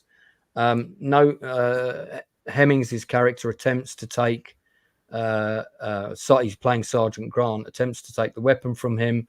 The drunken replacement shoots him in the head. They bring him back to battalion. They've got to find a brain surgeon. Spears goes into town to find a German doctor. Easy Company go on the warpath to find the culprit. Spears finds the doctor. The doctor thinks he's going to be executed.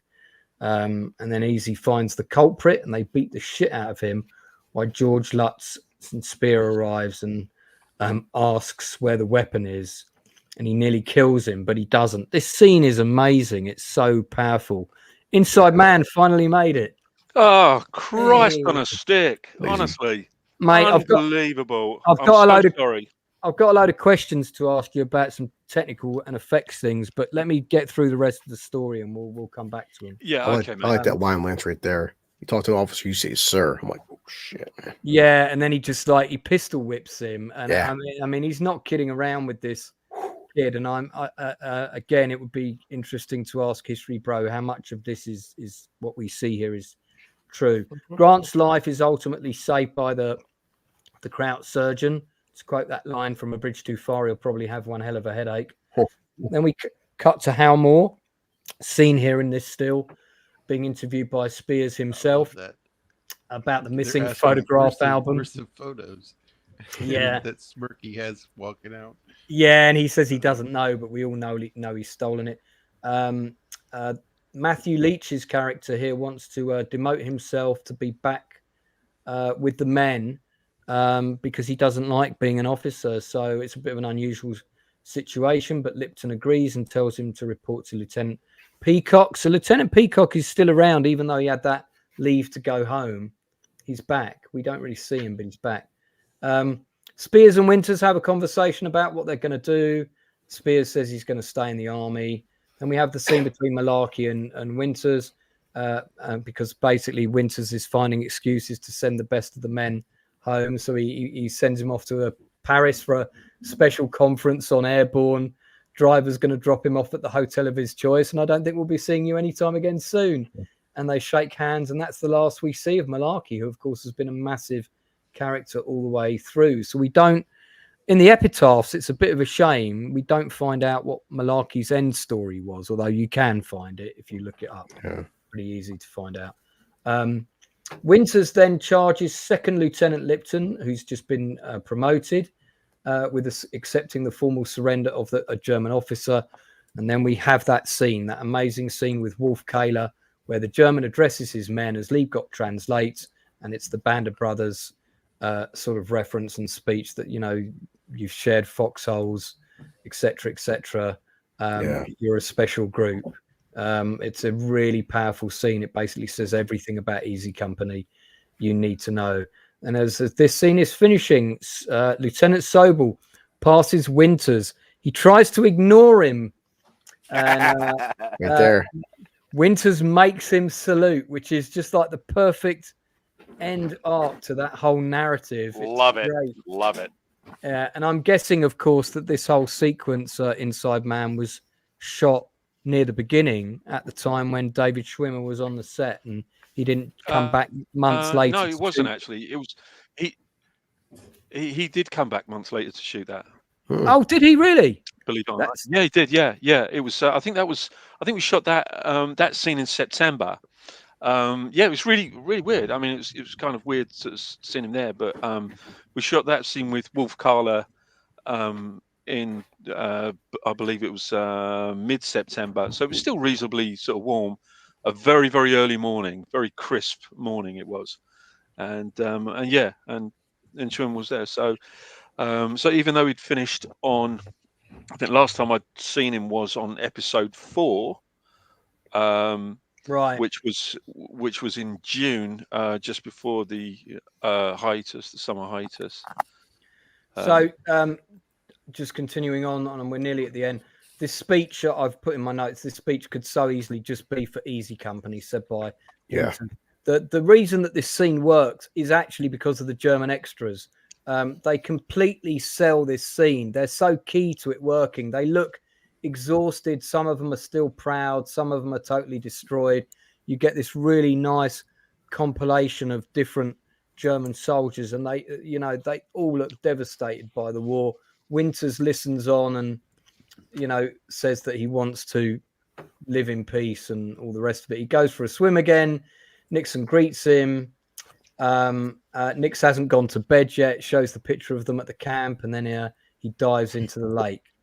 Then we cut to the baseball game, and as we know, this is a dramatic device for what happened to the characters. Now, Inside Man, was this baseball game shot in the UK? I don't think it was, actually. I think it was over in Switzerland. So I wanted to ask that because I know that about 20 of the lead cast got to go to Switzerland. Not many, but about 20, I think. Yeah. But in the background of this shot are some of Alan Tomkins' flat pack Dakotas. So I guess they shipped them over for the production. Then I would suggest that I'm completely wrong. Then I thought that scene was shot in Switzerland. I mean, it could be that it was shot in the UK, and the mountains were a plate shot, because you've got quite a few mountain plate shots in this episode. Loads of plate shots in this. Yeah. Loads of them, yeah. Or it could be that some of this was shot in Switzerland, but maybe there were cutaways that were used, or pickups that were used, where you then see the Dakotas in the background. I don't know. Who knows? So Buck Compton came back to the company, which is really nice to sort of see him back again, because when we last saw him, he was kind of destroyed. And of course, Winters narrates this. Paul Randleman, one of the best soldiers he ever had. We then hear that Hal Moore was killed in a car accident. We don't get epitaphs for Malarkey or Shifty because they've gone, but we kind of got them anyway. And you hear about Webster, wrote a book about sharks, went out to the sea in a canoe, disappeared, never seen again. It's D-Day plus 334. Japan has surrendered. Each man is connected by their shared experience. Each man would have to rejoin the world as best they could. Great line. Winters takes up the job offer of Nixon. Nixon has a few tough times and a couple of marriages, but ultimately ends up happy. And then we cut to the veteran interviews. And this is when we see who these people are. They're named for the first time. Yeah. And Winters gets to speak last. And he's talking about a time when his grandson spoke to him about the war. and says, "Were you a hero in the war?" And Grandpa said, "No, but I served in a company of heroes." The end.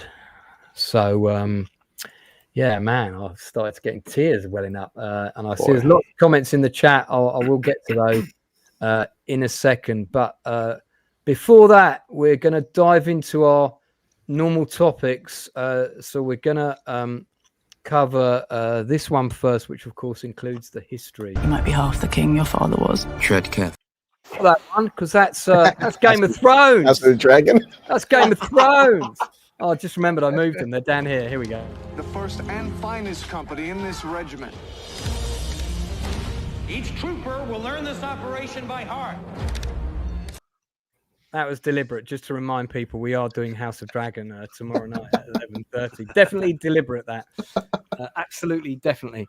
So yeah, I mean, this is I guess it's the bookend episode. I love this episode. It's one of the strongest in the series because there are so many payoffs in it, from seeing Sobel again and Winters outranking him, but not demeaning him in any way, not beyond, getting him to salute him as he should. The surrender of the German army, the transition of the men from war to peacetime, the tragedy of some people still dying. But it's got so much in it. And anyone who says, "Oh, this episode's no good because it hasn't got any action in it," is a moron. Because this is all the payoff of everything that you've seen. History Bro, what do we know about the historical accuracy of some of the things that occur in this episode? Let's talk about the man who shot Sergeant Grant and was then chased after. Can you shed light? Yeah, on if that? you want to start there, okay. Yeah. Give me a second. And I'm sure you've got other things to dive into, but let's start loads of them. Well, okay, talking about that guy, yeah, it's a real incident. And okay, so no, completely real incident. Guy from I Company, and everyone was surprised Spears didn't kill him, and then afterwards, Sink hears about it and has an interview, quote unquote, with Spears for like an hour, and everyone can hear them Sink sort of chewing him out. And afterwards, Spears came out, and people said, or Carson said to him, "How was it?" He said, "Pretty rough." Well, what did he say? And Spears said that Sink had said, "You should have shot the son of a bitch." Okay, and then Ambrose goes on to say this: that he did not, i.e., that Spears didn't kill him, is remarkable. One explanation I got from a number of men was that Spears must have had some doubt that the arrested man was the right man. When I asked, when I asked Spears about this, he replied, "As to the Sergeant Grant shooting," Grant was the guy that got shot in the head, that they do save his life just about. "As for the Grant shooting, you have it right. There must have been doubt in my mind because summary action never troubled me." A bit later down, Ambrose goes on, "Almost every man in that room had killed. Their blood was up. Their anger was deep and cold. But what stands out in the incident is not the pistol whippings and beatings, but the restraint. They had had enough of killing." Right. Is that covers that bit? Yeah. They're the most salient bits. I think it's quite interesting that when they say, they covered that quite well now that you've told me that the element of him then not being 100% sure that's the right guy. They don't show you see him getting beaten up, but I can't remember it. I don't know if you can tell it's exactly the same bloke in that moment. Maybe you can, but because then you have it cuts to the conversation of the men in the room. Oh no, but we do know it's the same actor because we see Spears he puts his gun in his mouth, doesn't he? So apparently Spears, they were holding him for Spears, and Spears did whack him in the head with the butt of the pistol. Doesn't tell us that he actually put the pistol in his mouth, but right. he whacked him in the head with the butt of the pistol at least twice. And he even himself was surprised he didn't kill him. And Sink said, "You probably should have done." So There you go. Right. It's a great sequence. Tell us about some more of the Okay, so the two things that Hitler, the where is the innermost inner core of Hitler's empire of evil? Well, it's two things, isn't it? It's the Chancellery in Berlin and the Führer bunker, perhaps under the Chancellery in Berlin, and then there is the Berghof near Berchtesgaden on the Obersalzberg, the Kolstein House, the Eagle's Nest. So it's always fascinating to anyone, isn't it? It's fascinating, like Churchill's bunker in London, or where FDR was in the White House, or Stalin's Dasher, and Hitler's private residences. It's fascinating, right? So there's lots and lots of romance about it, historical romance, of course. I mean. So I've got a few bits to read. Would it be all right? Yeah, absolutely. There's a fairly long paragraph, a couple of paragraphs here. Ambrose says, Berchtesgaden was a magnet for the troops of all the armies in southern Germany, Austria, and northern Italy. South of Salzburg, the Bavarian mountain town of Berchtesgaden was Valhalla for the Nazi gods, lords, and masters. Hitler had a home there on a mountaintop stone retreat called the Aldershorst, Eagle's Nest. 8,000 feet higher, thanks to a remarkable job of road building. Incidentally, if anyone's interested in that, there's one of the best books you can find about World War II is Inside the Third Reich by Albert Speer, who survived. Yeah, he was only sentenced to 20 odd years. Yeah, good book. Nuremberg, and afterwards he wrote the book Inside the Third Reich. That's kind of the best insight into what it was like in Hitler's government. Anyway, so in that book, he talks loads about building the Berghof. Talks loads about it. So if anyone's interested in that, check out Inside the Third Reich by Albert Speer. Anyway, Ambrose goes on. There, a shaft ran into the center of the mountain to an elevator, which lifted into the Aldershorst. The walls of the elevator were of gold leaf. It was to Berchtesgaden that the leaders of Europe had come in the late 1930s to be humiliated by Hitler, Daladier of France, Mussolini of Italy, Schuschnigg of Austria, Chamberlain of Britain, and others.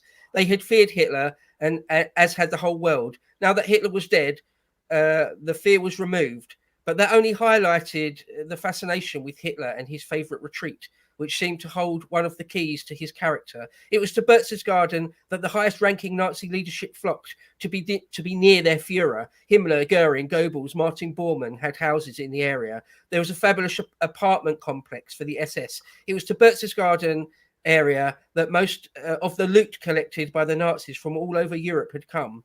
The place was stuffed with money in gold and in currency from a dozen countries, with art treasures. Goering's collection alone contained 5 Rembrandts, a Van Gogh, a Renoir, and much more. It was bursting with booze, jewellery, and fabulous cars. So Berchtesgaden was really two magnets, the symbolic home of Hitler's mad lust for power and the best looting possibilities in Europe. Everybody wanted to get there. French advancing side by side with the 101st, British coming up from Italy, German leaders who wanted to get their possessions, and every American in Europe. Easy company got there first. End quote. So I thought that's one of the greatest passages in Ambrose.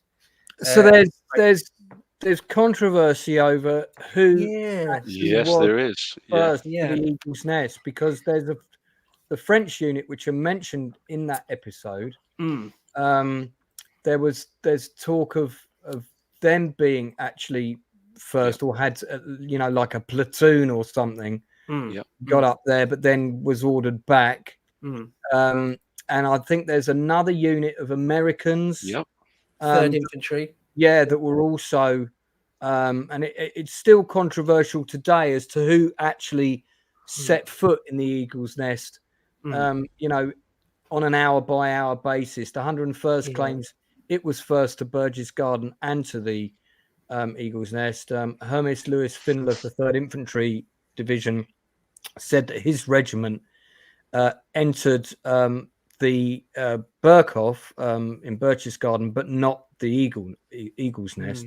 And then the 7th went as far as the elevator to the Eagle's Nest, with 2 people claiming they went up in it, but they had gone by the time the 101st arrived. But the first unit that arrived and stayed there was definitely Easy Company. So a few things to say. First of all, that elevator has been not destroyed, had been put out of action by air raids long before this. So the thing to say about it, which is a little bit confusing perhaps, is that there's the final Kolstein house, the actual eagle's nest, the final thing perched at the top of Obersalzberg, right? That's the final thing. I think it was 101st guys that were first there. Maybe some French guys got there first, but were only there very briefly. Anyway, there's that. There's the final eagle's nest. But beyond that, there's all sorts of things. There's the town of Berchtesgaden, which is far below. And there's, so there's all sorts of claims of who got where first exactly. Right. And as you say, to make it more confusing, sometimes some units might have got there, but only briefly and then moved out again. So, and another thing is when it comes to things like this, the simple fact is people lie about stuff all the time. Oh, of course. So, because everyone knows it's going to go down in history. Yeah. Who was first to get into the Führer bunker in Berlin? And who was the first to see Hitler's body, and who moved it exactly, and on and on and on and on. And it's one of those things in history that, like eyewitness testimony, 3 different people can see exactly the same event, and none of them are actively lying, and they disagree over what happened. Yeah. So this bit of the war suffers from that quite badly, I'm afraid. But I think if I had to put money on it, I think some French guys might have got up to the Eagle's Nest briefly first, but it was formally liberated by members of the 101st, well, by Easy Company. I think that's the story, and I could be wrong. I might be wrong. We won't really know for sure. Sorry, this is the insignia of the 2nd French Armored Division, and it's claimed that the unit referred to as Le Neuve, which was made up entirely of Spanish soldiers. It's claimed that a group of them got there first. There's quite a bit of information about it, not just on Wikipedia, but on various regimental histories and things. So there's the idea of the 3rd Infantry got there first. It may well be that members of the 3rd Infantry got to Berchtesgaden first, but not to the Eagle's Nest. And then they're very different things. Yeah. One's at the top of a mountain and one's at the bottom. Yeah. Right? So they're different things. But anyway, they might be within line of sight of each other, but a stone's throw of walk, not necessarily. So what was the other thing? Yeah. So quick description of Berchtesgaden, i.e. the town. Ambrose says, it was like a fairy tale land. The snow-capped mountains, the dark green woods, the tinkling of icy creeks, the gingerbread houses, the quaint, colourful dress of the natives provided a delight for the eyes. The food, liquor, accommodations, and large number of Luftwaffe and Wehrmacht service women, plus camp followers of various types, provided a delight for the body. Now I'll go on. I'll talk about fraternization with the enemy in a minute. But here's another line from Winters, where he was asked in an interview, years later in the early 1990s, did you ever feel bad at all about just stealing stuff and kicking people out of their houses because they just commandeered lots of accommodation, the billeting of soldiers? You just kick people out of their houses. That's my house now. He was asked about that, whether he felt bad. He said, did I feel guilty about this? Winters asked himself in the interview. Did my conscience bother me about taking over the beautiful homes? No! ! We had been living in foxholes in Normandy. We had been in the mud at Holland and the snow at Bastogne.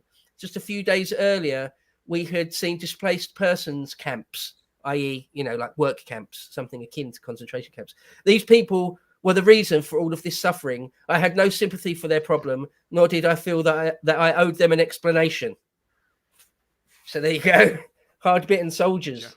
This is a great photograph of them. Depraved millions of people of their homes. Yeah.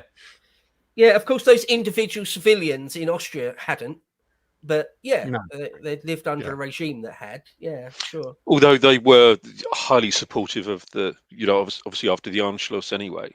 The Austrians were very, very supportive of the Nazi regime. Yeah. This is Winters, Nixon, and Harry Welsh, left to right here. in Birch's Garden on VE Day. As you can see, there's an abundance of liquor available of all sorted types. Man, if I could go back in time and take part in one event, seems like the liberation of Birch's Garden would be quite a fun one to. It would be less, be more fun than a night in a foxhole in Bastogne, I think. Yeah, here's a quick paragraph about the. Oh, sorry. So I don't know if this is reality or not, but it's kind of funny that Winters, they thought he was a Quaker and didn't drink, and it gives Nix an entire room of alcohol. Yeah. Is that a woodpecker I can hear? Yeah, what is I that? was gonna say that was. Yeah, Is someone twanging a ruler off the side of a desk? No, that's an actual wood. That's an actual woodpecker, isn't it? Okay. Is that an actual woodpecker? I'm sure it is. About the looting, one quick thing. It says Winters was completely indifferent about other people drinking. Yeah, he was teetotal, but he never chewed people out for being drunk and stuff, apparently. Anyway, paragraph here about the looting. We're told everyone was grabbing loot at a frantic pace. German soldiers were everywhere. Wehrmacht, Waffen SF, Luftwaffe, officers, non-coms, privates, looking for someone to surrender to. And Dog, Easy and Fox companies of the 506th were the first to get to them. From these soldiers, Webster wrote to his parents on May the 13th, when this is Webster now, we obtained pistols, knives, watches, fur-lined coats, camouflaged jump jackets. Most of the Germans took it in pretty good spirit, but once in a while, we get an individual who does not want to be relieved of the excess weight of his watch. A pistol flash in his face, however, can persuade anybody. I now have a Luger, 2 P38s, a Chemisier machine pistol, 2 jump smocks, 1 camouflage winter jacket, several Nazi flags about 3 feet by 2, and a watch. End quote. So, I won't read the quote, but goes on and on and on about cars. Apparently, Berchtesgaden was filled with cars. Hitler was a massive car fan. If you ever read the book Hitler's Table Talk, which was someone transcribed him just talking endlessly at dinner at Berchtesgaden. It's like a one-way monologue thing. And he talks about cars all the time. Hitler loved Mercedes and Volkswagen. He was fascinated by cars. Anyway, as were then all the other sort of senior Nazis. Goering loved cars. And in fact, Captain Spears just takes Goering's fantastic Mercedes car and they drive it around and they say what sort of a surreal experience it was. And then in the next week or two, when loads of senior brass turn up to Berchtesgaden, they commandeer all these great cars off of mere captains and stuff and take them for themselves. So a lot of Easy Company just ruined them, like shot them up and drove one into a ravine and stuff. Like almost needless destruction, really. But that's an interesting sort of anecdote. But here's a great line. Winter says that in those moments where you're liberating places like Berchtesgaden, which are completely, the war's over. There is no Wehrmacht really in the field anyway. You've just got complete power. He says it was a unique feeling. You can't imagine such power we had. Whatever we wanted, we just took. I think that's a very interesting line. And as for the booze, Ambrose says, quote, it was an alcoholic dream come true. Paradise beyond description. I cried. One interesting note is the relief of it all, and not just for the winning side, for everybody, for both the victors and the vanquished. The war's over. You're probably going to live, and just the tension of the war for years and years, and it's coming in, it's coming down on you, and now finally you've been liberated. The tension is over. I mean, Churchill said it was the signal for the greatest outburst of joy in the history of mankind. And he's not probably really exaggerating. No. There's one bit when Webster gets into Goering's booze supply, and he was annoyed and shocked to find that, he says, I was shocked to find that most of the champagne was new and mediocre.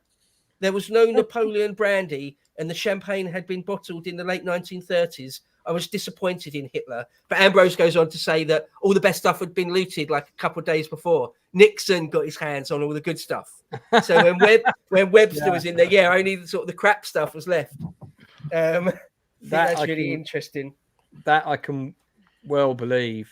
There's a good detailed account of on historynet.com of the race to seize Berchtesgaden, which I read the other day, and that's worth. It's a great article. It's worth reading, and it covers the various units involved and how sort of different elements were at different times. And actually, when they raised the flag, they did a flag raising ceremony over the Eagle's Nest, and Berchtesgaden, and the French unit were invited to take part in that in order to smooth ruffled feathers.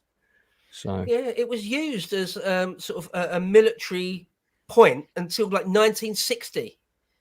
Right. So yeah, that's interesting to know. I've got a paragraph here sort of after the Berchtesgaden thing, when they're in Austria, the Zell-am-See. Ambrose says German soldiers were everywhere. Zell-am-See was as far south as the Wehrmacht could retreat. Beyond it were the peaks of the Alps, and beyond them Italy, and all the passes were still closed by snow. There were, it turned out, about 25,000 armed German soldiers in the area of responsibility of the 2nd Battalion, which numbered fewer than 600 men. So that's a bit crazy, isn't it? The contrast in appearance was almost as great as the contrast in numbers. The conquering army looked sloppy, unmilitary, ill-disciplined. The conquered army looked sharp, with an impressive military appearance and obvious discipline. Winters felt that the German soldiers and Austrian civilians must have wondered, as they gazed fascinated at the first American troops to arrive in the area, how on earth they could have lost to these guys. Yeah. There's a bit when Winters tells the last senior German officer to hand in all his weapons to sort of the airport and a school and somewhere else, hand in all the weapons. And the guy took it literally. And this is an interesting line. There was a fantastic collection of hunting rifles, target rifles, hunting knives, antique firearms of all kinds. And as well as a full division stock of military weapons. It seemed as though it seemed enough to start World War III. So really, Winters had just meant hand in all your rifles and grenades and bazookas and things. Yeah. And they handed in all weapons. Yeah. Down to knives, hunting knives, and people's antique firearms off their, what you can imagine, off their mantelpiece or whatever. There's a few bits about where Adolf Eichmann managed to slip out of the area, but they did capture Ferdinand Porsche, the Ferdinand Porsche of Porsche fame, who also designed lots of tanks and all sorts of military vehicles for the Germans during the war. He was actually captured. What happened to him after the war? He lived. Right. He wasn't put on a trial or anything. I don't believe. I might be wrong, but I don't think he was. Carried on designing cars, presumably. Yeah. Well, obviously, Porsche is still around to this day. Yeah. It's interesting that online you can find these pictures of social events at the Eagle's Nest. And one of the interesting ones that took place there was the wedding of Eva Braun's sister Gretel. Yeah, that's right.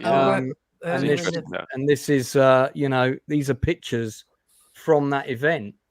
It really was Hitler's favorite place. It really was his sort of retreat. There's one really, really famous bit of footage, which often gets played, where you see Hitler dancing. He's out on the patio. He's out on the patio at the Berghof. And he's not really dancing, but he just does a couple of little steps. He's not dancing, but he does a couple of little steps. And you nearly always seem to see that bit of footage played in documentaries and stuff. But it's all that home movie footage, isn't it? That Eva Braun took. Yeah. I had read that he was afraid of heights and of the open air. Is that not accurate, or what's the deal there? Well, again, it's difficult. You can be afraid of heights. Like, I've got a little bit of vertigo, but it's fine. I can look out of an aeroplane window. That's fine. I can stand on the balcony of a block of flats. That's fine. But, if I walk out over a suspension bridge, my legs will go wobbly. So I think he was a little bit afraid of heights, but he enjoyed the view. He certainly enjoyed the view from up there. So there you go. And then there's all questions about whether Hitler, for example, was a vegetarian. Well, if you read Hitler's table talk, it's just not true. They had meat served all the time. So there's loads of things said about Hitler which you've just got to be a bit careful with the facts of it. I think this is the footage that actually is color. That actually is real Oh, color really? footage. Yeah, I thought yeah. they did it after the fact, but okay, that's very interesting. That must have been there is very some- early. That yeah, must have there been is some. extremely early. There is some colorized footage that's been kind of used on various documentaries, but that the famous footage of him and her, where you see them on the veranda outside overlooking the mountains, and a few guests, and that's actually proper real color footage. Right. Yeah, so about the Berghof, Hitler spent tons of time there before and during the war. Loads of time. It was his favorite. It really was his favorite place to be. Well, a couple of other things to quickly whiz through then. A couple of details about swimming. The men. It was a bore after the war was ended. We're told that for most of the men, it was simply a bore, and they spent all their time hunting, drinking, and chasing women. And swimming. Webster did so much swimming that his swimming trunks sort of got worn out, and he wrote a letter back to his parents asking them to send him a brand new pair of Abercrombie and Fitch swimming trunks. I just thought that was a nice little touch. Which is quite middle class. They weren't readily available in Europe after World War II. You understand? Yeah. But women, they love all soldiers. They like to drink and they like to chase women. And Webster calls them women, broads, dames, beetles, girls, skirts, frails, malls, babes, frauleins, mademoiselles. That's what the boys wanted. And apparently the women of Austria and people from camps, these displaced person camps, they were quite willing, because Americans were big and strong and had loads of cigarettes and money and stuff, and so there was no coercion needed, if you believe all the accounts. No coercion needed at all. And we're told, quote, it was the complete failure of the non-fraternization policy. Yeah, no shit.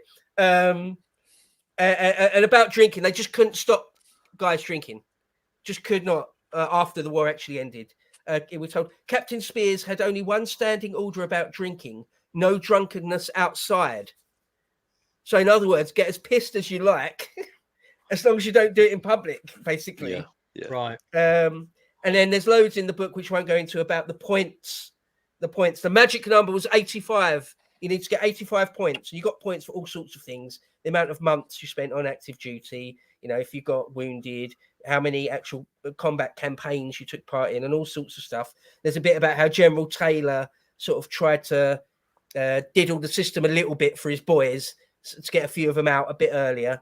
So a lot of them thought they were going to be dropped into either China or Japan, or actually dropped over Tokyo. A lot of it, that it was on the cards for a while. Yeah.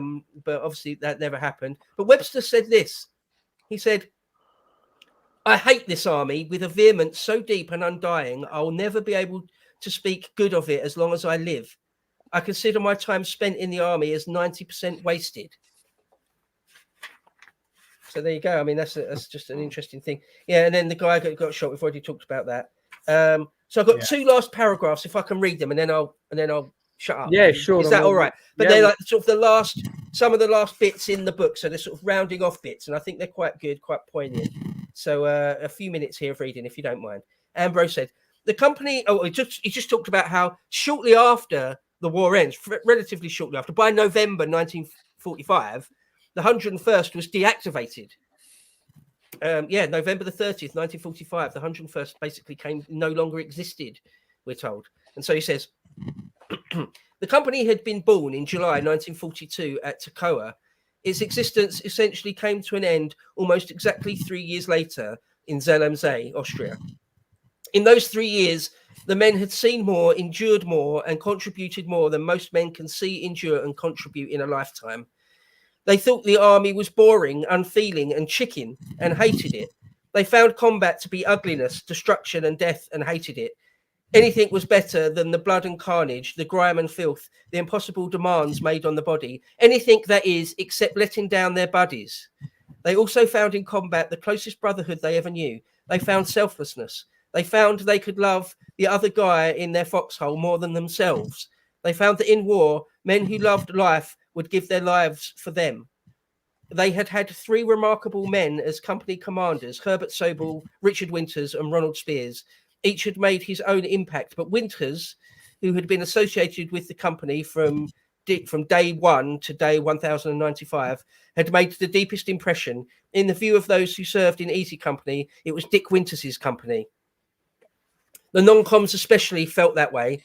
The ones who served as corporals and sergeants in combat had been privates at Toccoa.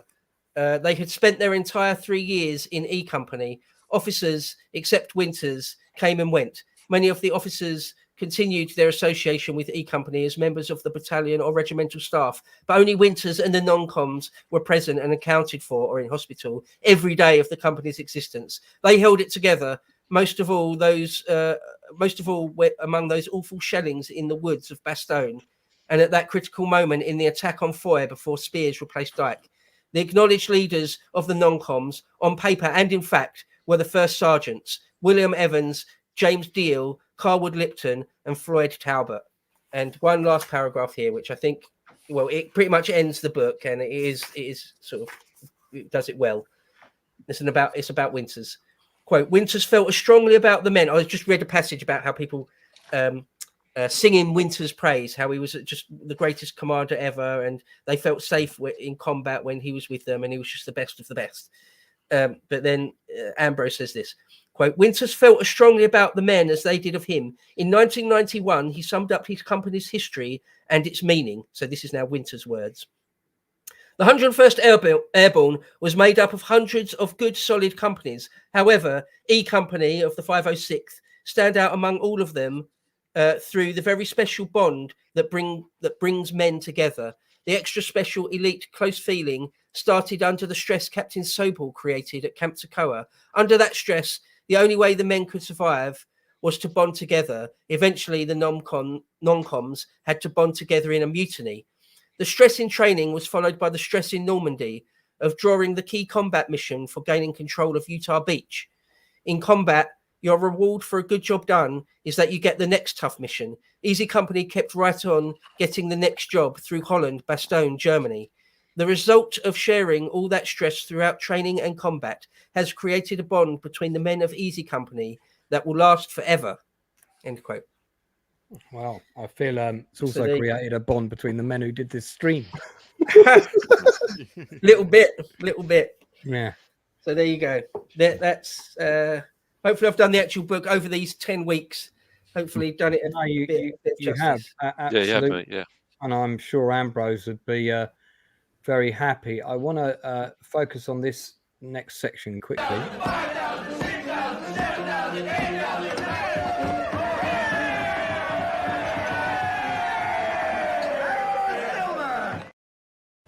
We asked this question earlier, and I want to go round to my panel, and I've also put a voting poll in the chat.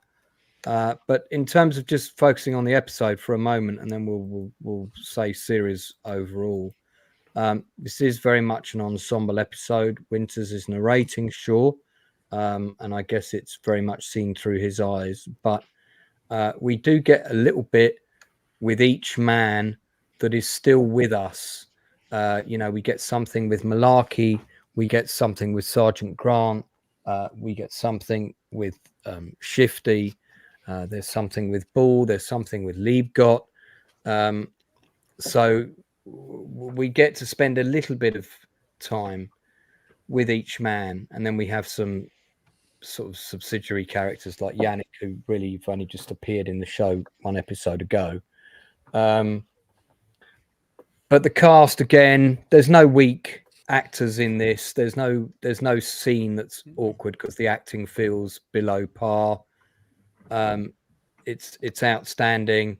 My favorite, we'll talk about favorite moments later, but I've already commented about the scene with Shifty.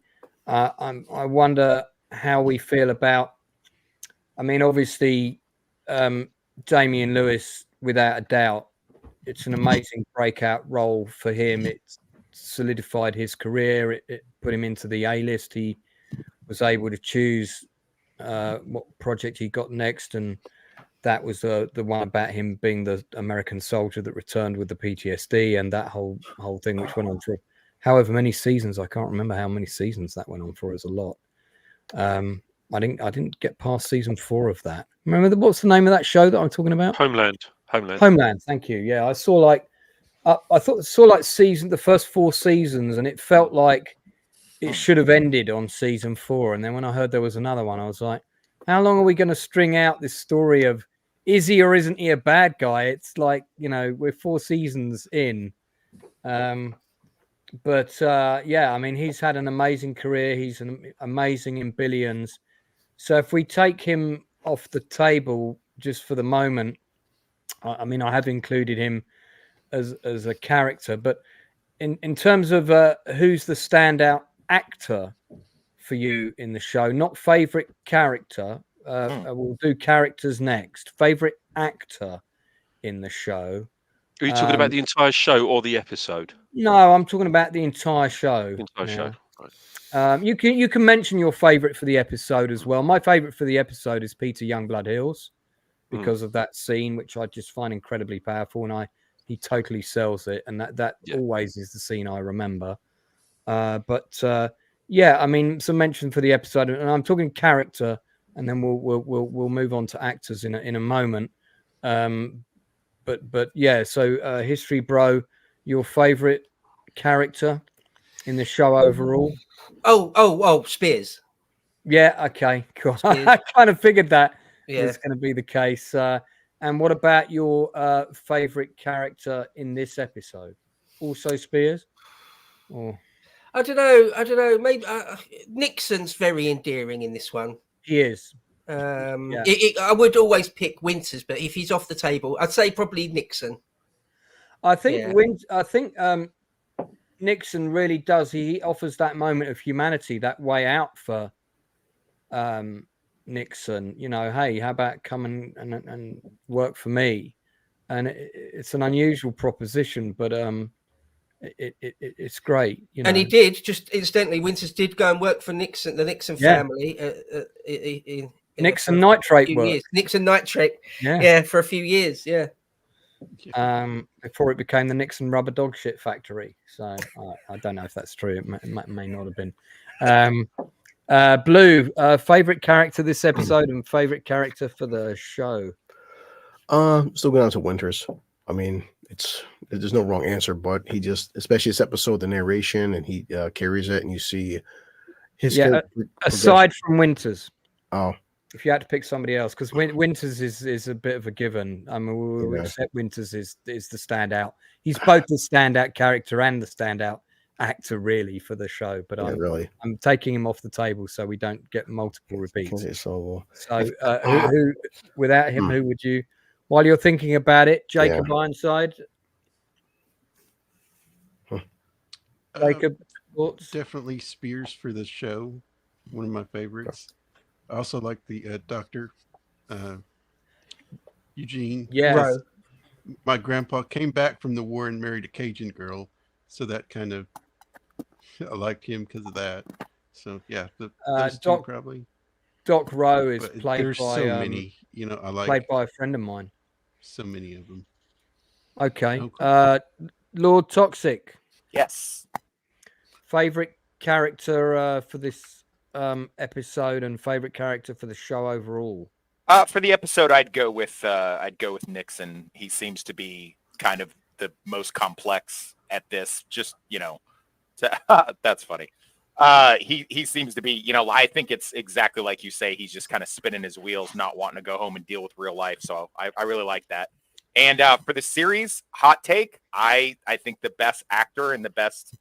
Not the best actor, your favorite character. We're going to do actors next. Oh, my bad. Okay, best character is definitely Malarkey. I like the arc that he goes on from this kind of, the company F up to, a hardcore platoon sergeant near the. I really like it. Yeah. Great. Good to see director Tony Kaye of American History X in the chat again. Excellent. Yeah, so Inside Man, favorite character this episode and favorite character for the show overall. This episode, I think Malarkey. I'd agree with you actually, Lance. That he's kind of you know, the way his story's kind of been concluded, if you like. I thought it was excellently done, really, really well acted. But a great character overall. Favorite character throughout the entire series has to be Spears, I think, because I don't know, there's something quite sort of ubiquitous about Spears. You know, even the episodes that he's not in, you know that he's there. You know, he's there whether he's in an episode or not. You know, you kind of feel that presence. I mean, I was kind of tossing somewhere between Spears and Nixon, and then I thought, right, no, okay, and then so I mean, Nixon's a great character as well. As Toxic was saying, you know, there is a kind of complexity about him as well. Yeah. And he's can I have an honourable mention? You can. I really like George Lutz. That character. Lutz. That character. It's just Luz. Luz. Anyway, that character is Luz. Obviously it's a little bit of a comic relief. But again, the way this is written and directed, it's handled perfectly. And I always liked him. I think he does appear in the last episode. He does. Quite briefly, but he's there. Yeah, he's at the softball game at the end. Yeah, I'm just trying to see if there's a still of him on this. He's in the scene where they capture the one guy. He's telling the first sergeant to pay attention to the game and not worry about what's. Oh, and then he's in the bat. Yeah, that's him on the right. And played by Douglas Spain. Yeah. I can't remember if he's a British or an American actor. He's an American actor. He's an American, isn't he? He's American. Yeah. What was he like? He seemed okay. I mean, I think I spoke to him once. Okay. But he seemed very kind of chirpy and very chipper, and you know, very kind of upbeat, and just seemed like he was really enjoying himself. But sure. Yeah, and he spoke to him once. So my favourite character in this episode is, as I said, is Shifty because of that scene. I just love it. My favourite character in the show overall, I probably actually would. It is a really, really hard call. I wouldn't, even if Winters was on the table, I wouldn't actually choose Winters because he starts out as fairly strong and competent and stays that way throughout the show. He's a rock. So I mean, he goes through tough times and we can see things are hurting him, but he can never show it to the men. So his narrative is the flattest of all in a way, and that's not a criticism. That's who he is. That's why he's remarkable. But I think my favorite character in the show overall probably also is Malarkey, because he does have the most contrasting narrative of highs and lows, and it is interesting to see him go from being this chirpy sort of upbeat guy to being virtually destroyed to then, you know, disillusioned to hardened and very cold. And then we sort of see the shadow of who he was gradually coming back in the last two episodes. If I went with an honourable mention, I'm only not picking Spears because I know loads of other people. I quite like Piconti as well. He's another good sort of standout character for me. That you'll always remember him. Liebgott as well. But can old Gonorrhea get a mention, because his character arc is also very good. At first, you think he's Gonorrhea, an arsehole. He's sort of a baddie. You don't like him. You don't really trust him. Yeah. And by the end, when he gets wounded, you are upset and gutted. You've come to love him a bit, right? I mean, that was my experience. Yeah, him and Joe Toya. You feel their loss because you get a lot of time with them. So when they get taken out, you feel them being removed from the show. Let's talk about the actors now. So my favorite actor in this episode is probably Ron Livingston. Because as Nixon, I just love what he does, and he's in it quite a lot, so we get to see a lot of him, and we get to see him play some elements to his character that's quite different. My favorite actor for the show overall, and that's a really hard call, but it's probably Matthew Settle, who's on screen now, who plays Spears. So I just think as an actor, there's not that many actors around that could have pulled off that performance as good as him. If I looked at other people that might have gone up for that part, I can think of a couple of other people that could have done it, but there's not a big list. So he definitely his acting seems to be, I don't want to put him above everyone else, but he seems to be almost in a class of his own, a world of his own. Yeah, And there's a real charisma. There's a real charisma to him, I think, as an actor. But also a kind of he stands out because he almost separates himself in the way he conducts himself, and that's also as much about his performance as the way it's written. And he totally sells it. This guy who is utterly competent. He is the man that you want leading your attack. He is the man you want in the trench next to you. He is not the man you want when you're walking into the German house to raid valuables, because he's going to get them first. You know, you're also not going to leave your wife with him when you need someone to look after the dog when you've got an important meeting to go to.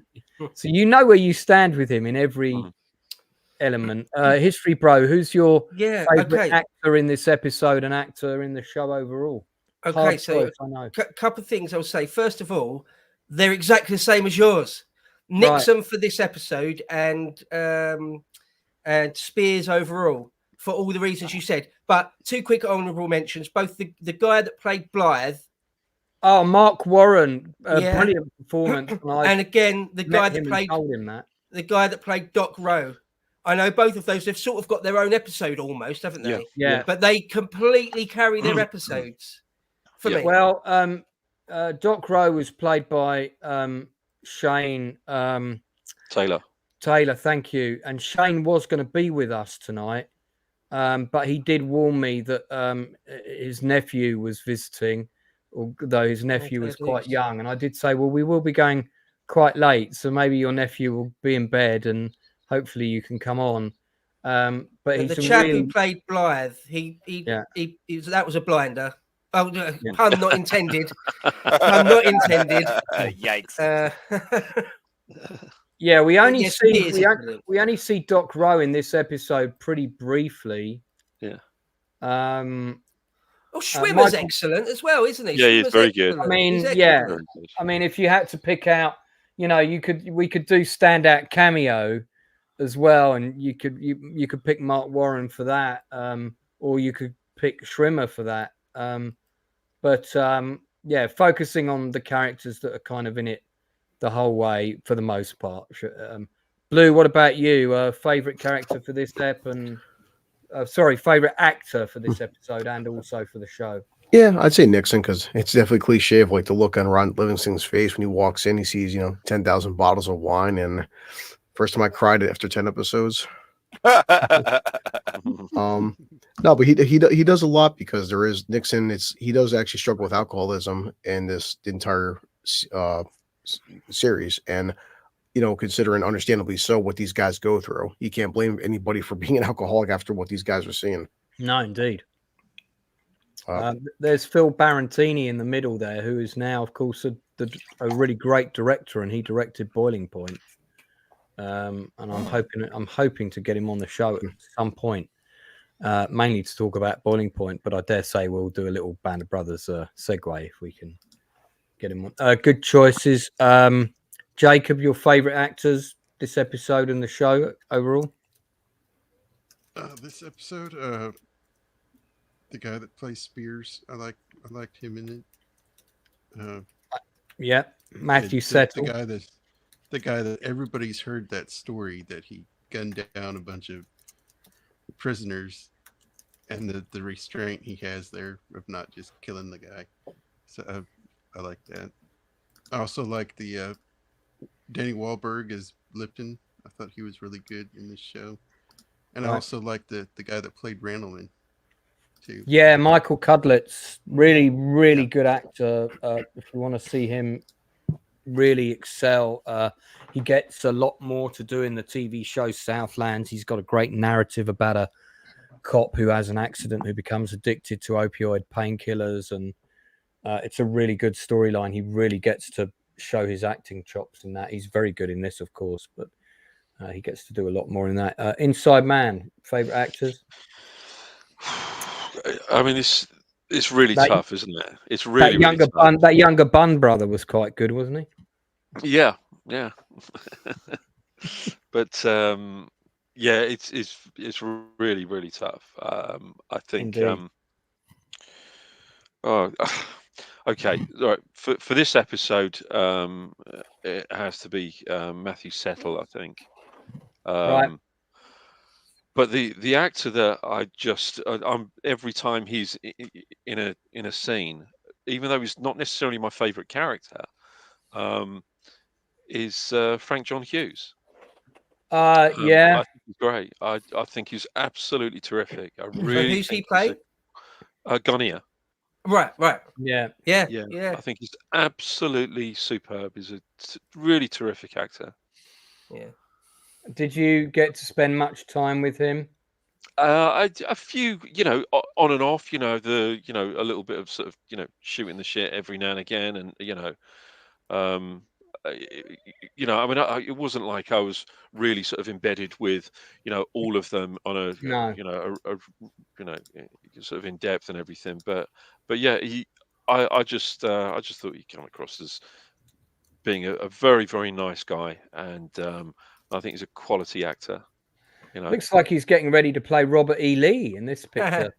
Here, yeah, I have seen him in a few things, and it's funny.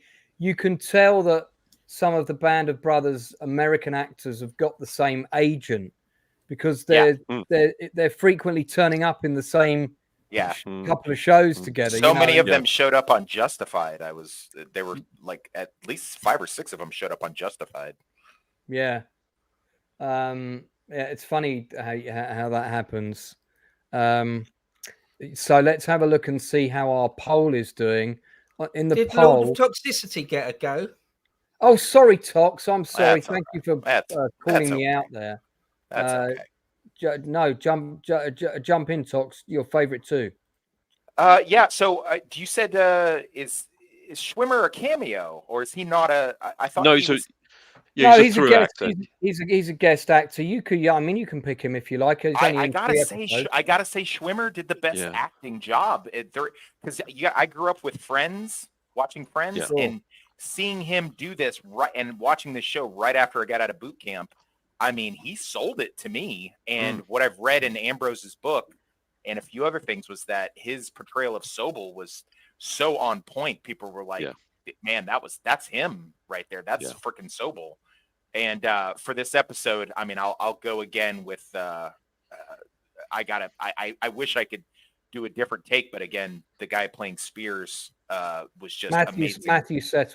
Matthew Settle, especially when he does the interrogation scene and he's holding back like the gun, the 45 shaking in his hand because he wants to kill the guy. Was just I mean, I felt that like all the way. The first episode of this show and the last episode are my 2 favorite. I don't care if they have any battles in this episode. I think it's a great episode. Yeah. Really no, can I make one last point about the acting? Absolutely. In the whole of the series. Yeah. We've got an embarrassment of riches. We do. There's there's not one actor where I'm like, oh God, they're ruining the scene they're in. There's not one. It's quite incredible. I mean, the only thing I can point at is once or twice Tom Hardy's accent I thought was a bit naff. That's the only thing I can honestly think of. Everyone in it, from Sobel to Garnier, they're all great. It's quite remarkable. Yeah, that's a really good way of putting it. Go for it, Jacob. About the Spears scene there, you think about this. These guys have been together for 3 years, seeing their buddies killed by Germans, and taking it out on the Germans, and then to have some replacement come in and shoot one of your friends in the head. I mean, you can understand wanting to kill that guy. Yeah. Oh no. Trust me. If it had been me and I was certain it was the right guy, I don't think I would have held back. So good for you, Simon Lance. Pegg gets an honourable mention in the chat. Yeah. For his. Oh no, not Simon Pegg. Oh no. Dancing Dog wanted to give Michael Kamen a shout out, who sadly, of course, Absolutely. Kamen's no longer with us. Yeah. His score added so much to the series, from agonizingly sad, intimate moments to the sweeping, uplifting main theme. Great work. I couldn't agree more. Just as a footnote to that, Dancing Dog is actually a composer of some excellent music, and he's done a fantastic album, a D-Day album, Normandy album. So yeah, he's excellent. He's very, very good. Needs to do me a new theme for Chew the Fat, so I can have it on the show. And he's a bloody nice bloke as well. He's a really nice guy. He's a lovely fella. Let's briefly cover. Tonight, we're gonna have to cross the river. This crowd's gonna catch some hell. And yeah, we are going to do talks. I'm going to cover that, so don't worry. Yay! We'll talk about really the effects work in this episode is all about when can we double shots quickly, and Fudge being in Austria or Germany when in fact we're driving around in Hatfield. And it's done incredibly well. There was a couple of things. So we're not sure where this was filmed. This could be overseas, but those are Alan's flat packs, and this is where the baseball scene was shot. So unless they took Alan's flat packs in lorries over to Switzerland, which they might have done, but no, it's just that would be too costly, really. That's what I was totally thinking. Impractical. Yeah, it's totally impractical to have done that. But yeah, but it's a testament to the quality of the work, that where you're kind of scratching your head and thinking, is this real, or was this a location shot? See, I think what they might have done is, because they definitely took about 20 lead cast. You can see most of them in that shot in the square in Switzerland. I think what they might have done is they might have done some shots for this scene, like this one, in a field in Switzerland with mountains in the background, and then they might have done the wides in the UK and put plate shots of mountains in the background. So it could have been a. I think there was definitely apparently there was a lot of stuff that was taken in Switzerland. A lot of footage was taken in Switzerland. So I mean the cost of the location in Switzerland. If you're going to be doing that many plate shots, and at that time in 2000 when we shot this, it was bloody expensive to do these CG shots, to do these kind of effect shots. So it was more cost effective to do as much on location as possible, and of course, then you have the footage there and then that's ready to do a rough edit. But yeah, a lot was done out there, although. There was some very, very convincing plate shots, over in the UK at Hatfield and at Hatfield House, and some great miniature work. This is the stuff in the square, which was shot in Switzerland, which Shifty's in, and we know Shifty was over there because he does that wonderful scene by the lake. I'm pretty sure that so this is the Germans surrendering. Now, I think that's a plate in the background of that. But were you in the scene when the Germans surrendered and Wolf Kahler did that speech? Because I think you said that was shot in the UK. Yeah, that was in the UK. That was a very early morning, early morning over at Hatfield Studios. Right. Yeah. So this is Hatfield. So that's a plate shot. Yeah. So that makes me think that the baseball game probably was shot at Hatfield, and they probably also used the same plate shot in the background, because it looks like the same. Possible. That looks like the same plate. For that. I know there was supposed to be. I know there was supposed to be a baseball game being shot for episode 4. Right. I don't know. Considering that it was very, very sunny, in that footage where you see them playing baseball, it's entirely possible that could have been shot for episode 4 and repurposed. And then repurposed for that. Yeah. Because really all that happens is you get that shot of Winters saying the war's over, and then the guys all just go back and carry on playing the game, and you get reaction shots. Absolutely could have been lifted from another scene and repurposed for the ending. I think that's probably what they did. This is obviously on location in Switzerland, at the actual hotel, which I did track down. Beautiful location. Definitely would love to go there. Now, this I feel is a set at Hatfield with a plate shot of mountains behind it. Do you remember seeing this wrecked house? That's right. I think that's actually a miniature. Yeah. I did wonder about that. It could be a force. I was thinking it might be a forced perspective miniature, because when you look at it closely, that's it could well be, especially if you look at the wreckage on the left. Could be one of Alan Tomkins' forced perspective jobs. No, I think this actually is. Is this right? What is this building? This is Herman Goering's. That's definitely a miniature, because I know the guy that built the miniature. I know. Yeah, that's a miniature. Not a particularly big miniature, believe it or not. Probably a couple of foot high, if not even smaller than that. And also the eagle's nest was also a miniature as well. And that eagle's nest miniature was under 1 foot long. It was a tiny, tiny little thing. Right. That's interesting. I know the guy that actually built these. So, yeah. So this is, again, this is obviously in Switzerland, and this is where we can see a lot of the principal actors that got to go to Switzerland. So I'm guessing the extras for this stuff were probably all provided by the Swiss Army or something like that. I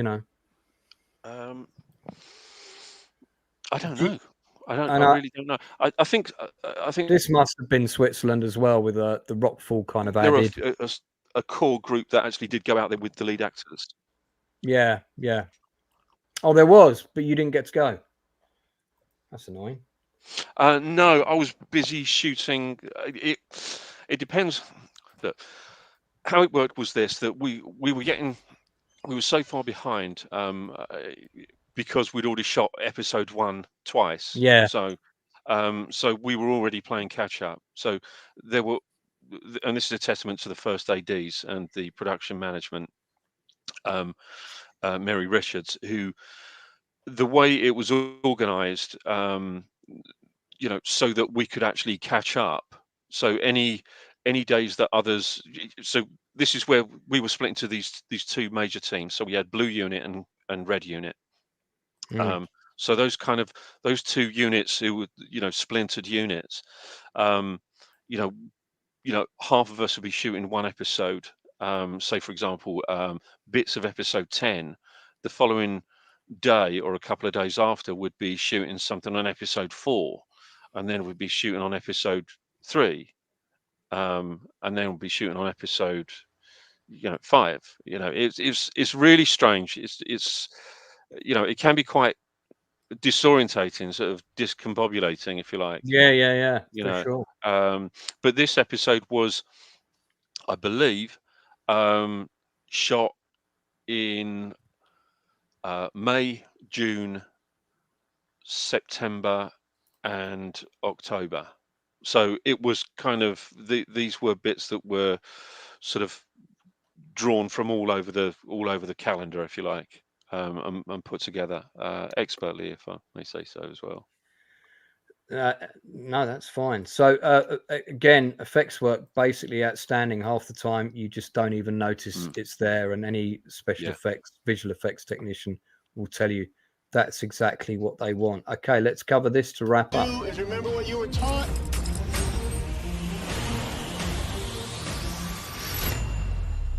I guarantee you gravity will take care of the rest. Well, I think it's only right that as we're now at the end of the show, although we could talk about standout and memorable moments of episode 10, and it would still be the scene with Shifty Powers for me, I think we should try and pick one each for the whole show. Ooh, tall order. Airborne. Yeah. So, yeah, but I mean, you know, what is, I guess you could pick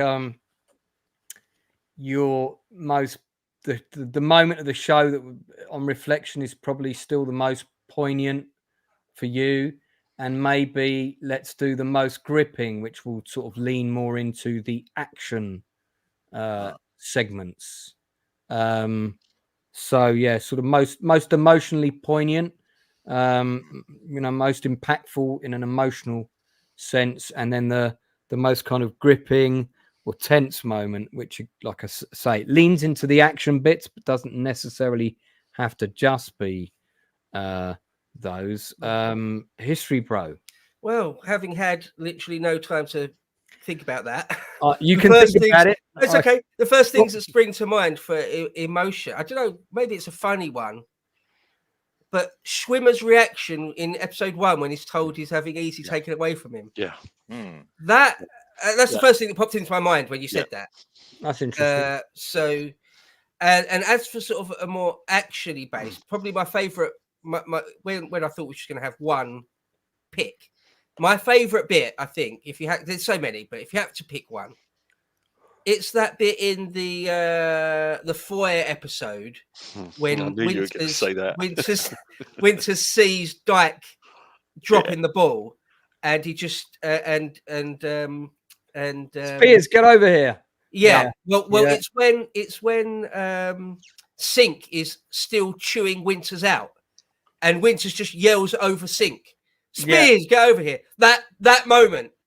Yeah. It's just a brilliant moment for me. I love that bit. Okay. No, those are two good choices. I'll give my panelists a bit more time to think about it, and so I'll go next. I think a poignant moment for me is definitely this scene. Every time gets me right in the feels. It's also it's the combination of not just the content, but it's the actor selling the performance, and the way he talks about it, and also the way he conveys the PTSD, the pain of everything he's been through, and it's the whole Holocaust in a soundbite, and it really works. Totally sells it for me. In terms of the action, or tense or gripping moments, I mean, God, there are so many, but probably I do like the Nixon second armored moment when the counterattack happens. That's in the episode, that's in the Carentan episode 3, just as the German Panzer Grenadiers are almost overwhelming Easy Company. It's all kind of on the line, and then suddenly the second armor turn up just in the nick of time to lend some armor support. That's a great sequence, and probably my overall favorite action sequence in the whole show, I think. So Blue, what about you? And do tell us yours in the chat as well. Put your ones in the chat. Got a few here. Hubler's death. That's a hard one. Yeah. The old guy saluting them in the camp. Another really good, powerful bit. They're two really good ones. Doc Rowe finding the scarf of the nurse. Yeah, that's a toughie. Yeah, that's a good one. I'd say for me, Lance, this episode, and I put the stills up right there. This came from the real life Winters, because remember, we didn't know who these characters were at the end. But right there, because my grandfather, like many of you guys, fathers or grandfathers served, and I didn't hear much about what happened to him because he didn't talk about it. But that scene right there where he says, Grandpa, were you a hero? And just the humility and how humble this man is and what these guys went through. he doesn't consider himself a hero. He says, "No, I wasn't a hero, but I served in a company of heroes," and that's the entire series for me right there. And Right. in terms of action sequences, I was trying to find it, but like, I mean, everyone action. It doesn't have to be. I mean, I did say tension or gripping. Well, yeah, I mean, that can be a scene with Schwimmer chewing people out if you want. True. You know? No, but for me, because I still want to promote the big action set pieces, the John Wick moment when Spears is running and like a freaking boss, a damn tank shell explodes and you think he's obliterated and he jumps through the tank shell like an action superhero, and you're like, yeah, that's great. And the entire morale of all the troops look over him and they're like, "Oh, America, fuck yeah!" everyone's just cheering. And so I'm trying to find that scene. Which episode was that? That's every actor's wet dream. I'll find it. Yeah. Episode 7. It's every actor's wet dream to have a scene that Exactly. cool on your show reel, you know, where you're charging the enemy through mist and fire, machine gun blazing. Just an incredible sequence. I think that was my favorite of that episode, if I remember rightly. Yeah, so okay, Jacob, you got a couple there? Yeah, I've got 3 actually. The first one is the Karen Tan episode. Yeah, where I'm forgetting the character's name, but they're like shooting a grenade or a bazooka talking about at a tank. Oh, that's like, the tank's like coming down and it shoots a round over their heads, and that's Private McGrath, and he was played by actor Stephen Walters, who stayed at my house when he was filming that. Nice. Oh, cool. So we had that actually mentioned. I did mention that. And he came back from being on set and said, "Lance, I got to blow up a tank today. I'll never forget it." You know, not many people come back to my house and say that. Yeah. So that is that like the sort of favorite gripping action moment? You said you had 2 others. I have 2 others from I think it was from Breaking Points. The one where Compton comes across Joe and Garnier. Oh my God! Just breaks.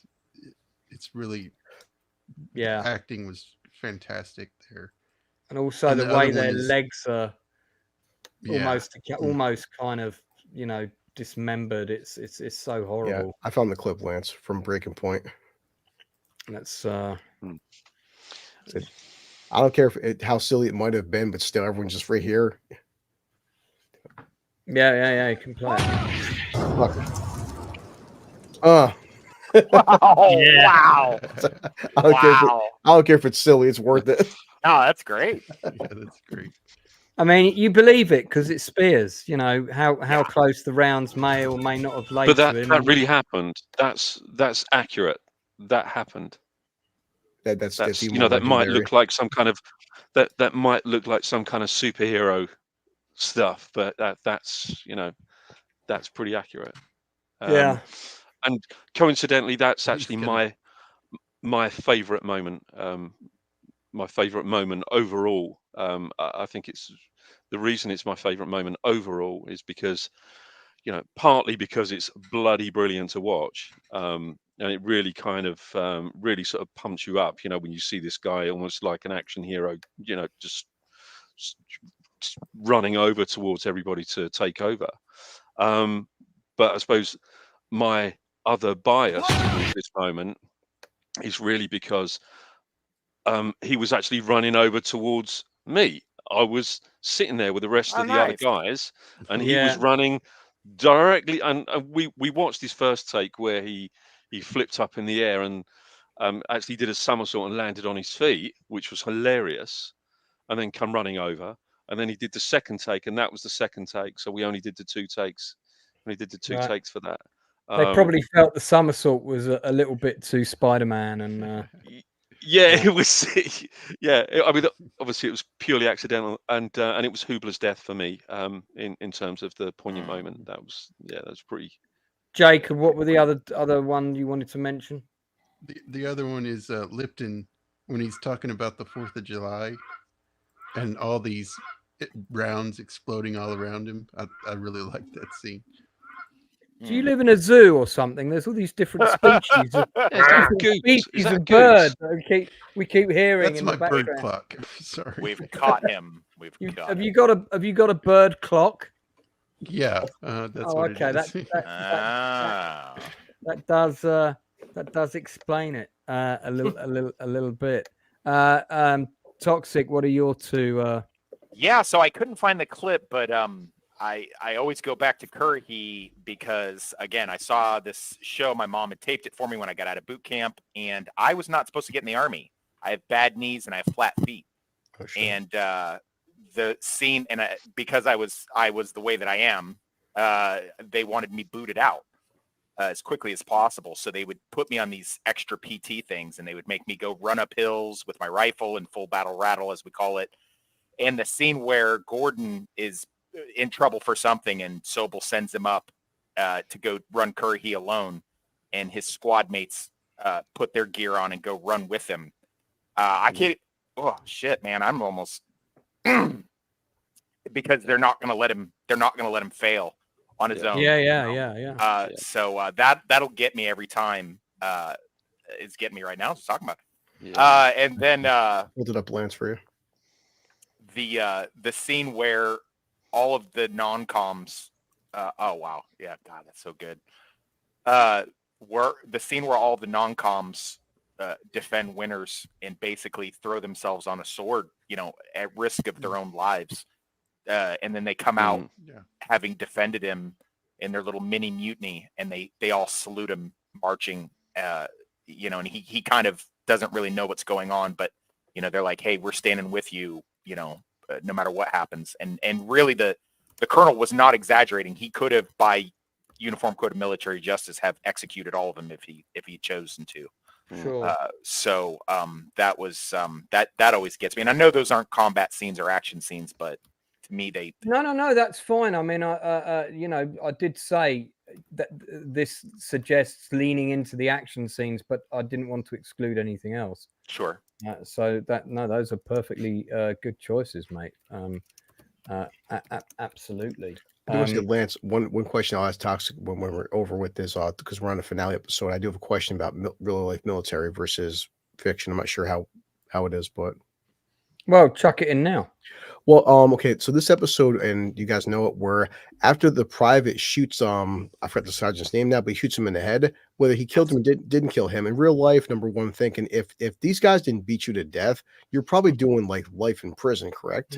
Yeah. I mean, because a private shot a sergeant in the head, drunk or not. I'm like, that's some severe consequences, correct? Yeah. Like, and killed other people. He killed a British officer and a couple of civilians. Yeah, I wonder what happened to that guy actually. Ambrose doesn't say, but he will have gone to prison forever. Yeah, that's a lifetime in Leavenworth. Or hung. Okay, yeah. He probably hung. Yeah, but Ambrose doesn't tell us. Yeah, I mean, he could have been hanged actually. Well, the last mass execution in Leavenworth was for the German U-boatmen, and that was right after the war had ended. Interesting. And they're actually buried in a private grave at Fort Leavenworth. Wow. So interesting. Okay. Fantastic stuff. As we kind of head towards the end, like to sort of just hear final thoughts from each of you really on the show overall and kind of how it's impacted you personally, perhaps would be nice, and what it means to you watching it again now. And I think as our guest Jacob Ironside had his grandfather serve in the 101st, you should have the honor of going first, sir. Oh, well, thank you. I'm sure this is a lot for any person who had a grandfather that served in World War II, not talking about it. This was a big eye-opener to what my grandfather actually did, and it just very much impacted me, especially the scenes of Bastogne. That just really got me. But yeah, this show is one of the best military series is out there. I think it's the best. rivals some movies too. So yeah, this really had a really big impact on me. So, Well put. Blue.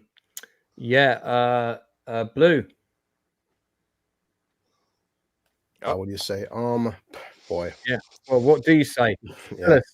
It's been the shows came out 20 years ago, and everybody here knows Jacob, doesn't talk to me as much, but having his son and Lance knows this personally, and also Lord Toxic.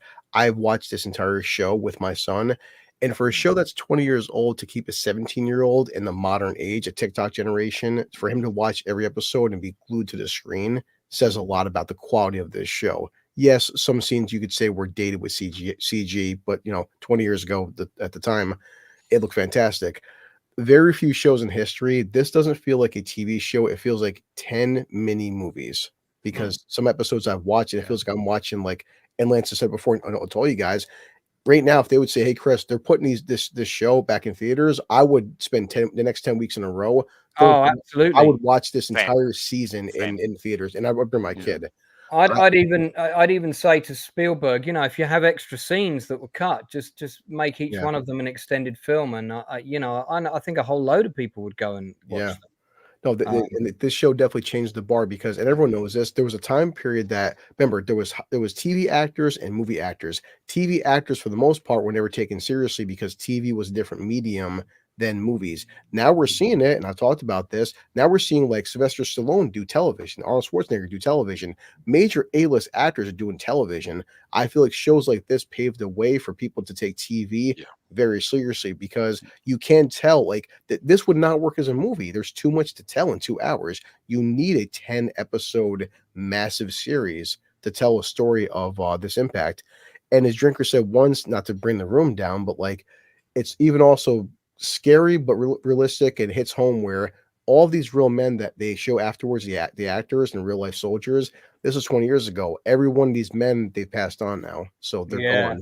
They've all gone now, sadly. And I do feel like it's not political by any means, but we have become as a society extremely, I'm sorry, but fucking spoiled. Anytime I have a bad day at work, I feel a certain way. I look at my supercomputer in my hand right here, seeing what these men went through, just something simple as toiletries, toothbrushes. I mean, things that we take for granted. I can log off now and go to my local McDonald's. The stuff what these guys would go through. It was when Winters had, remember Winters had his first bath, and we all felt it where he just sat down after 4 or 5 months just having a bath, just sitting there man. Yeah, you could feel that for sure. Yeah. And I would take it for me as the overall impact of this entire 10 episode arc is that at the end, what he says to Winters, that when I go home to my wife and kids and my eventual grandkids, how do I explain what the past 3 or 4 years, what I've just witnessed? How do I explain this into words? Which is why some of us, our fathers and our grandfathers, never talked about this shit, because how do you tell your grandkids hey, I may have had to kill women and children to survive? And it's something we can talk about all day through stories. We can see it in television.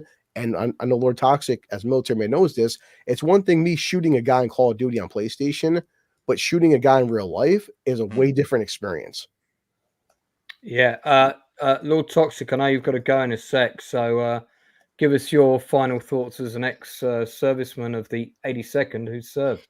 Yeah. So this is the best miniseries ever made. I'll stand on that. I don't think I've ever seen anything better. It's the best thing HBO's ever done.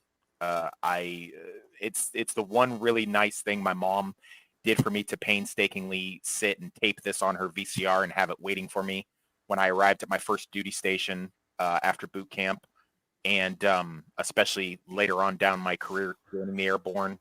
I didn't understand the complexities of the airborne, the paratroopers, special forces. I didn't understand that because I was just an MP for most of my career, and then joining the 82nd and understanding and running on these roads that are all named after battles that these men fought.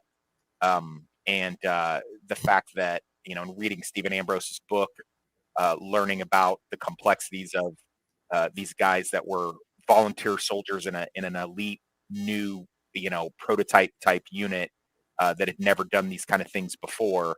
and what that means, and the fact that I can proudly say that, yes, I was in the 82nd Airborne. I did myself get to walk with heroes, even for just a moment in time. It means a lot to me. I revisit this series every year, usually on Memorial Day, sometimes on Veterans Day, depending. And I can't watch the episode where they're bogged down in mortar fire because it's too realistic. But the rest of the show, Right. I've loved following these careers, the actors that are in this, and everything that they've done. It did introduce me to Damian Lewis, yeah, it's just and hearing friends of mine like Blue Collar, and how much they appreciate it and how much the things that it means to them, and like to the rest of you guys, talking about the fact that you did this special. It means a lot to me too, because it means that it wasn't just this random miniseries about the World War II, a battle in some far off place. It's something that still holds a lot of meaning to a lot of people today, and that it makes me proud. It makes me proud to say that I got to do this, and I just appreciate it. Thanks, man, and thanks for coming on, and thanks for your thoughts. And I'll see you again in September when we do the Shield. Hell yeah! Cheers, guys. Thanks a bunch. Yeah, right. take care, mate. Cheers, Wes. Inside Man, you, and then History Bro at the end. Well, I've got to be honest with you. I think it's on it, so. Yeah. I mean, listening to everybody what they've said. I mean, how can I really follow that? Well, you're going to have to try. So far, it's just it's difficult to kind of realize what kind of an impact this show has had. I mean, we knew when we were filming it that it was going to be good. It was up until we hit episode 3, I think it was, when we were shooting it, and we thought, wow, this really is going to be pretty good. But nobody had any kind of idea, even seeing the scripts and reading the scripts, nobody really had any kind of idea what sort of impact it would have had. And that almost 25 years on, we're talking about this show. I mean, how many shows genuinely do people just constantly talk about? This one is always a topic of conversation for so many people, and it's so beloved by so many people. And for me to have played a tiny little part in this show, in every episode, it means a lot to me. It really does. It was arguably the greatest experience I've ever had working on anything before or since. And bearing in mind that I've done quite a bit in so many different capacities, and there was a very, very specific reason why I did this as a supporting artist, which I won't go into. But there was a very, very specific reason for me doing that, and coming out of a kind of more of a technical background, albeit very, very temporary, coming out of that technical side of filmmaking to do this. But nonetheless, it's still the best experience I've ever had. And everybody that I know, loads of my friends that have worked on it, my brother who worked on this as well, and every actor that you see talking about this, any technician, anybody who worked on this has said it's the greatest time they've ever had, and it's never going to be repeated. When we got to the end, there was an air of satisfaction on the set, but there was definitely a feeling of great sadness that something has come to an end that will never, ever, ever be repeated ever again. Was there some sort of rap party for all the background? There was, yeah, there was. Tell us about it briefly.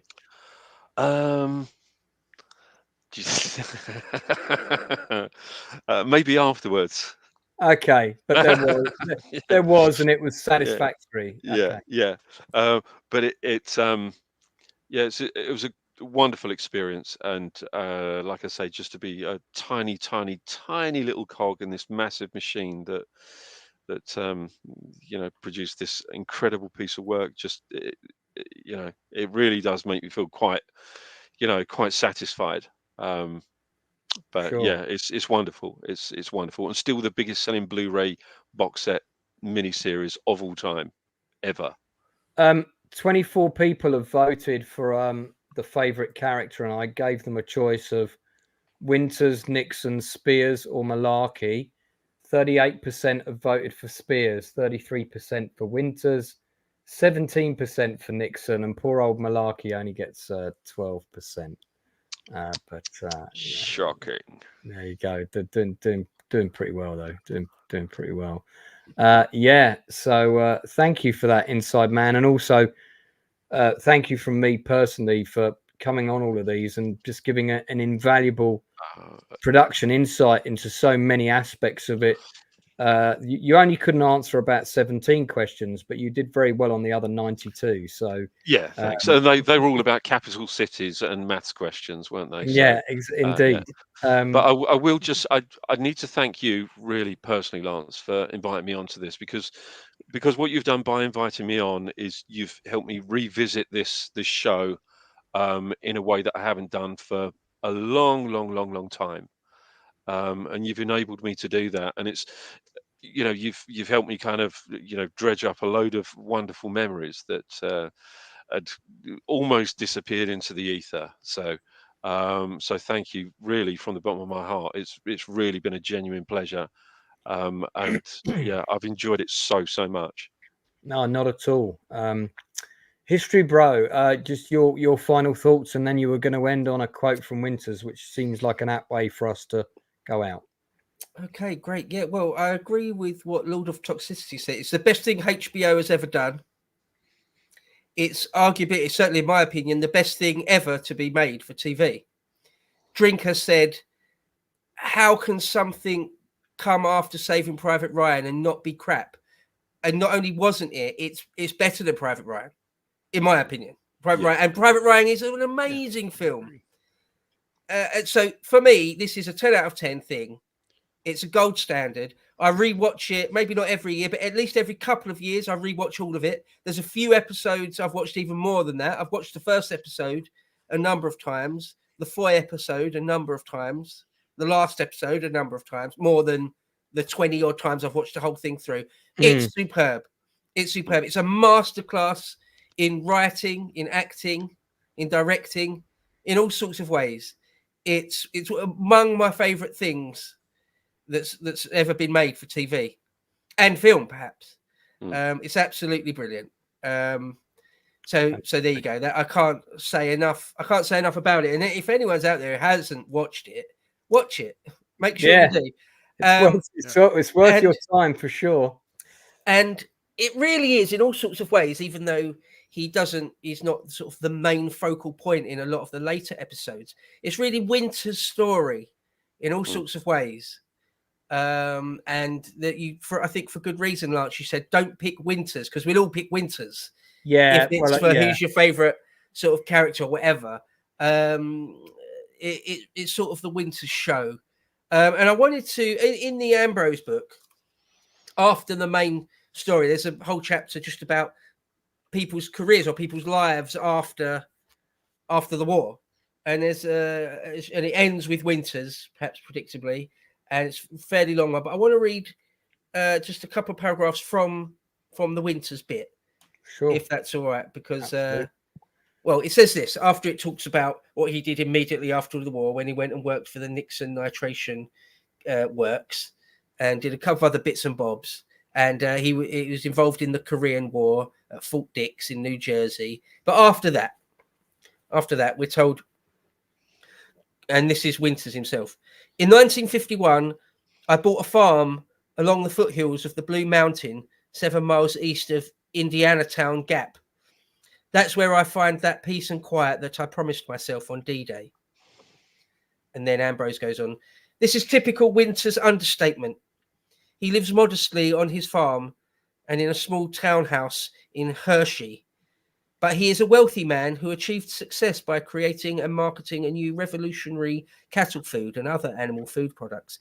He is also the gentlest man, the gentlest of men. In July 1990, when he finished telling me about practically wiping out an entire German rifle company on the Dyke in Holland on the 5th of October 1944, we went for a walk down to his pond A flock of perhaps 30 Canada geese took off. One goose stayed behind, honking plaintively at the others. Winters explained that the bird had a broken wing. I remarked that he ought to get out a rifle and shoot the goose before a fox got to her. Freeze her up for Thanksgiving dinner. He gave me an astonished glance. I couldn't do that, he said, horrified at the thought. He is incapable of a violent action. He never raises his voice. He is contemptuous of exaggeration, self-puffery, or posturing. He has achieved exactly what he wanted in life, that peace and quiet he promised himself as he lay down to catch some sleep on the night of June 6th to 7th, 1944, and the continuing love and respect of the men he commanded in Easy Company in World War II. End quote. Thank you very much for that.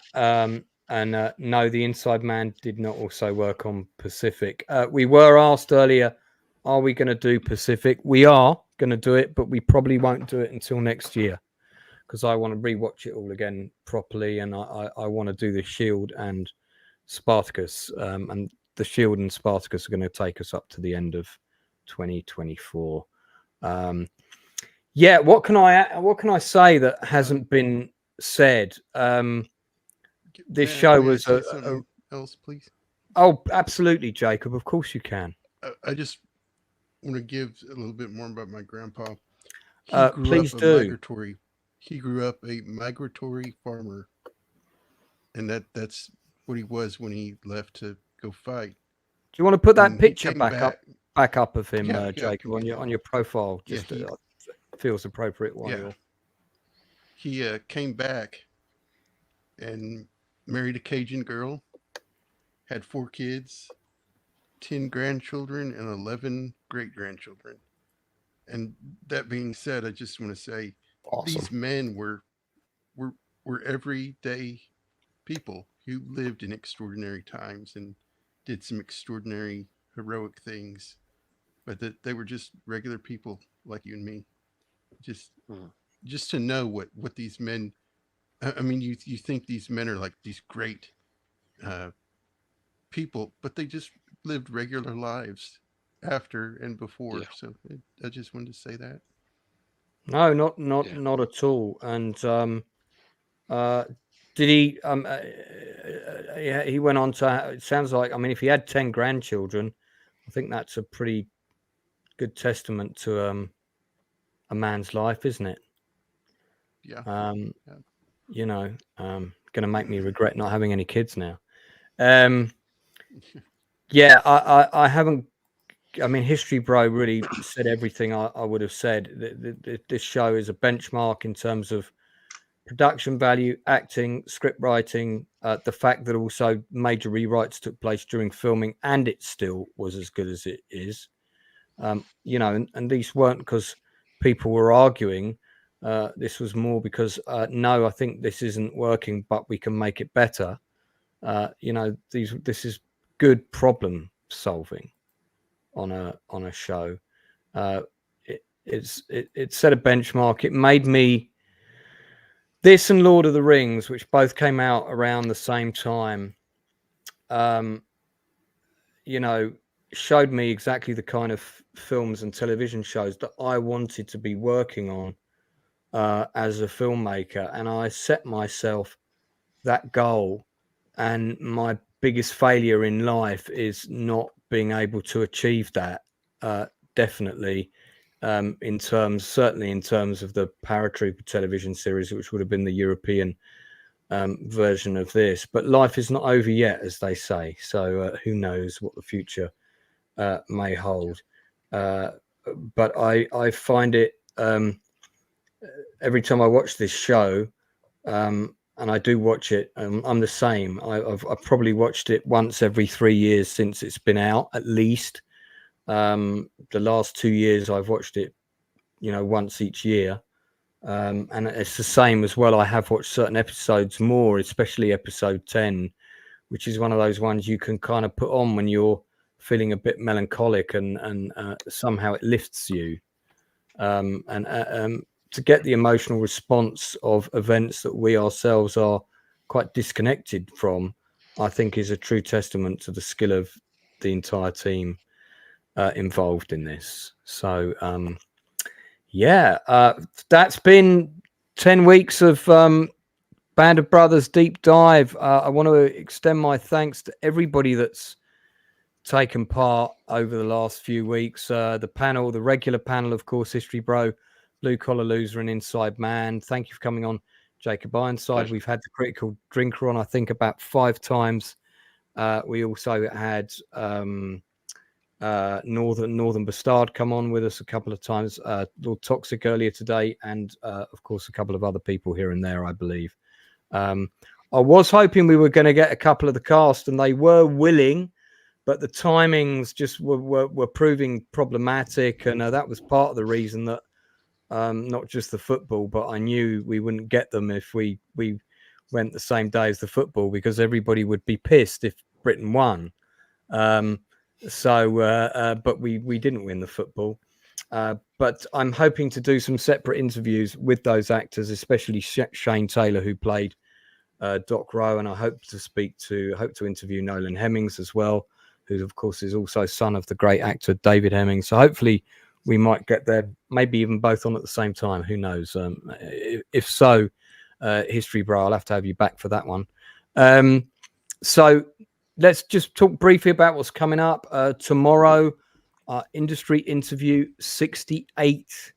It's the 68th interview I've done in 24 months with actor, director Nicky Marshall, who has appeared in shows like The Shield, Animal Kingdom, Chicago PD, and SWAT, to name but a few of her substantial credits on IMDb. She is now producing and directing her own stuff. She's just done Summer of Violence, and she's supposed to be sending me a link to watch that today. So hopefully I'll be able to see the film before our interview tomorrow. Later on this month, on July 20th, I have director Neil Marshall coming on, who directed Dog Soldiers. Of course, he also did a Roman film, History Bro, if you've seen it, Centurion. I'm going to be grilling him about that film in particular, because it's actually one of my favorites of his movies, because I do like anything to do with Rome. And on that subject, next Sunday, we are going to be doing at the same time, subject to commitments and all the rest of it, but in theory, at 8 p.m, we are going to be doing Spartacus Blood and Sand Season 1. And the Roman era of history is History Bro's favorite era, I believe, of history. And he's never seen the show. So we're going to be torturing him with many a naked wiener in order for him to see this show.